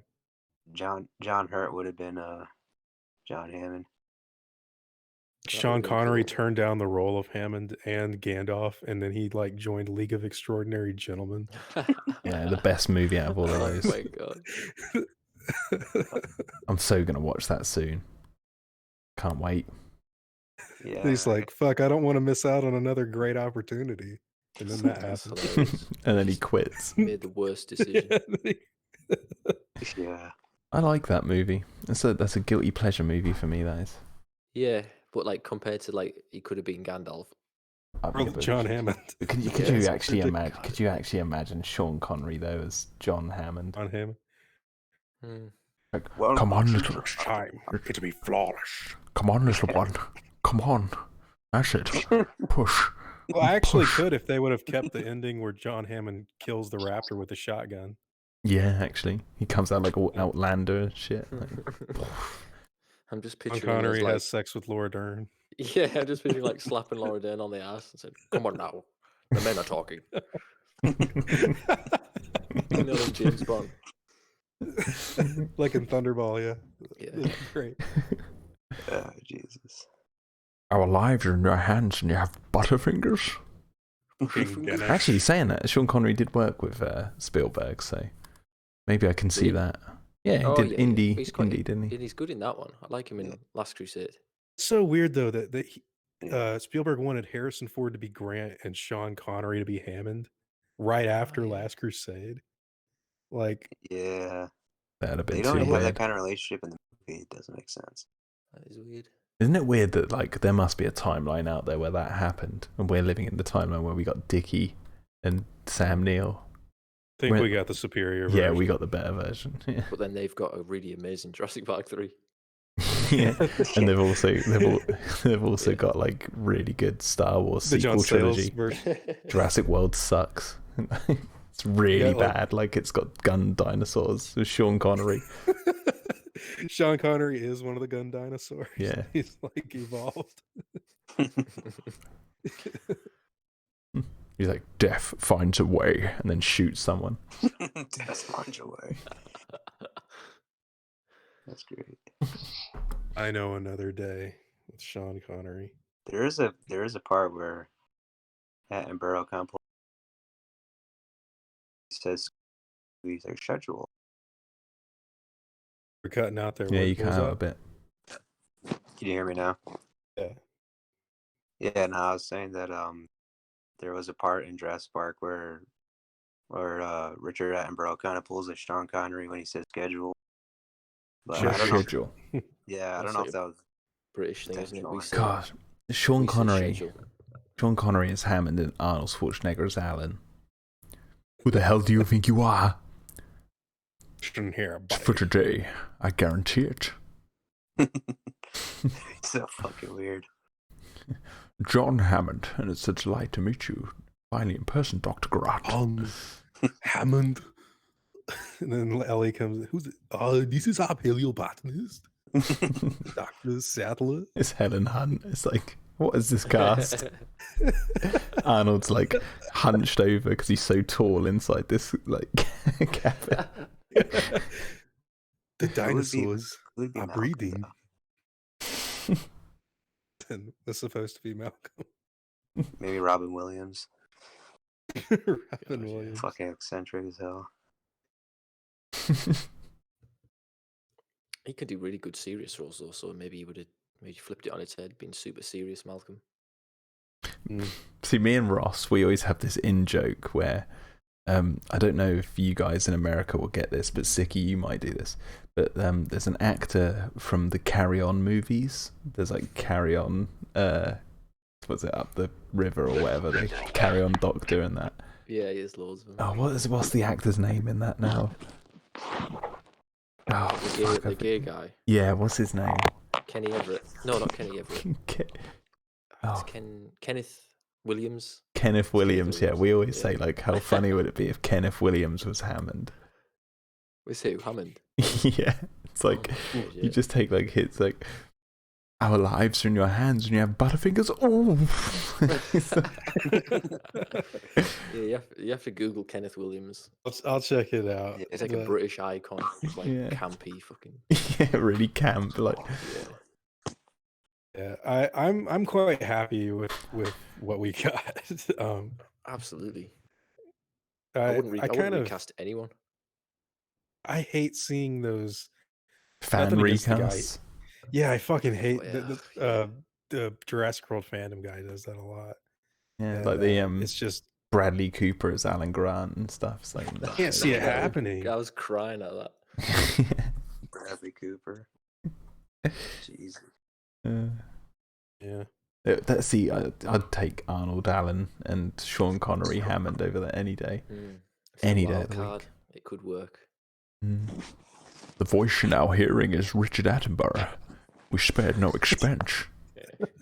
I don't know. Grant. Grant. Yeah. When he yells. Yeah, right, anyway, guys, I'm probably going to end it here. And I've decided not to endorse your park. Chauvar. Yeah. Who would play Muldoon in this version? Jesus. Pete Postlethwaite. Steven Seagal. No. Steven Seagal. Yes. Neck chops raptors. He's like screaming at Steven Spielberg like, my character must live. It's a clever girl. Yeah, he's the raptor. He's hunting the raptor, and like the next scene, he's got a full judo outfit on. He's doing all this judo moves.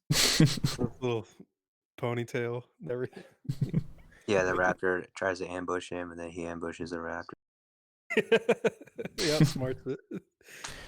That's the twist of Jurassic Park. Steven Seagal outmaneuvers the fucking Velociraptor ambush. Yeah. I actually think in this version, Robert Muldoon would be played by Danny Trejo. That's how I actually see it. Oh, Danny Jesus. Trejo. Yeah. That's who. Fucking pirate. It shall be your destroyed. head and worship before the might of. What does he say in From Dusk Till Dawn? I Where can't he's like, real dog. That film is mental. Right, It's anyway, fucking yeah, I'm going to end it. All right. Cheers, guys. All right. Thanks for See you coming later. along. Yeah. Yeah. See you later, man. Bye.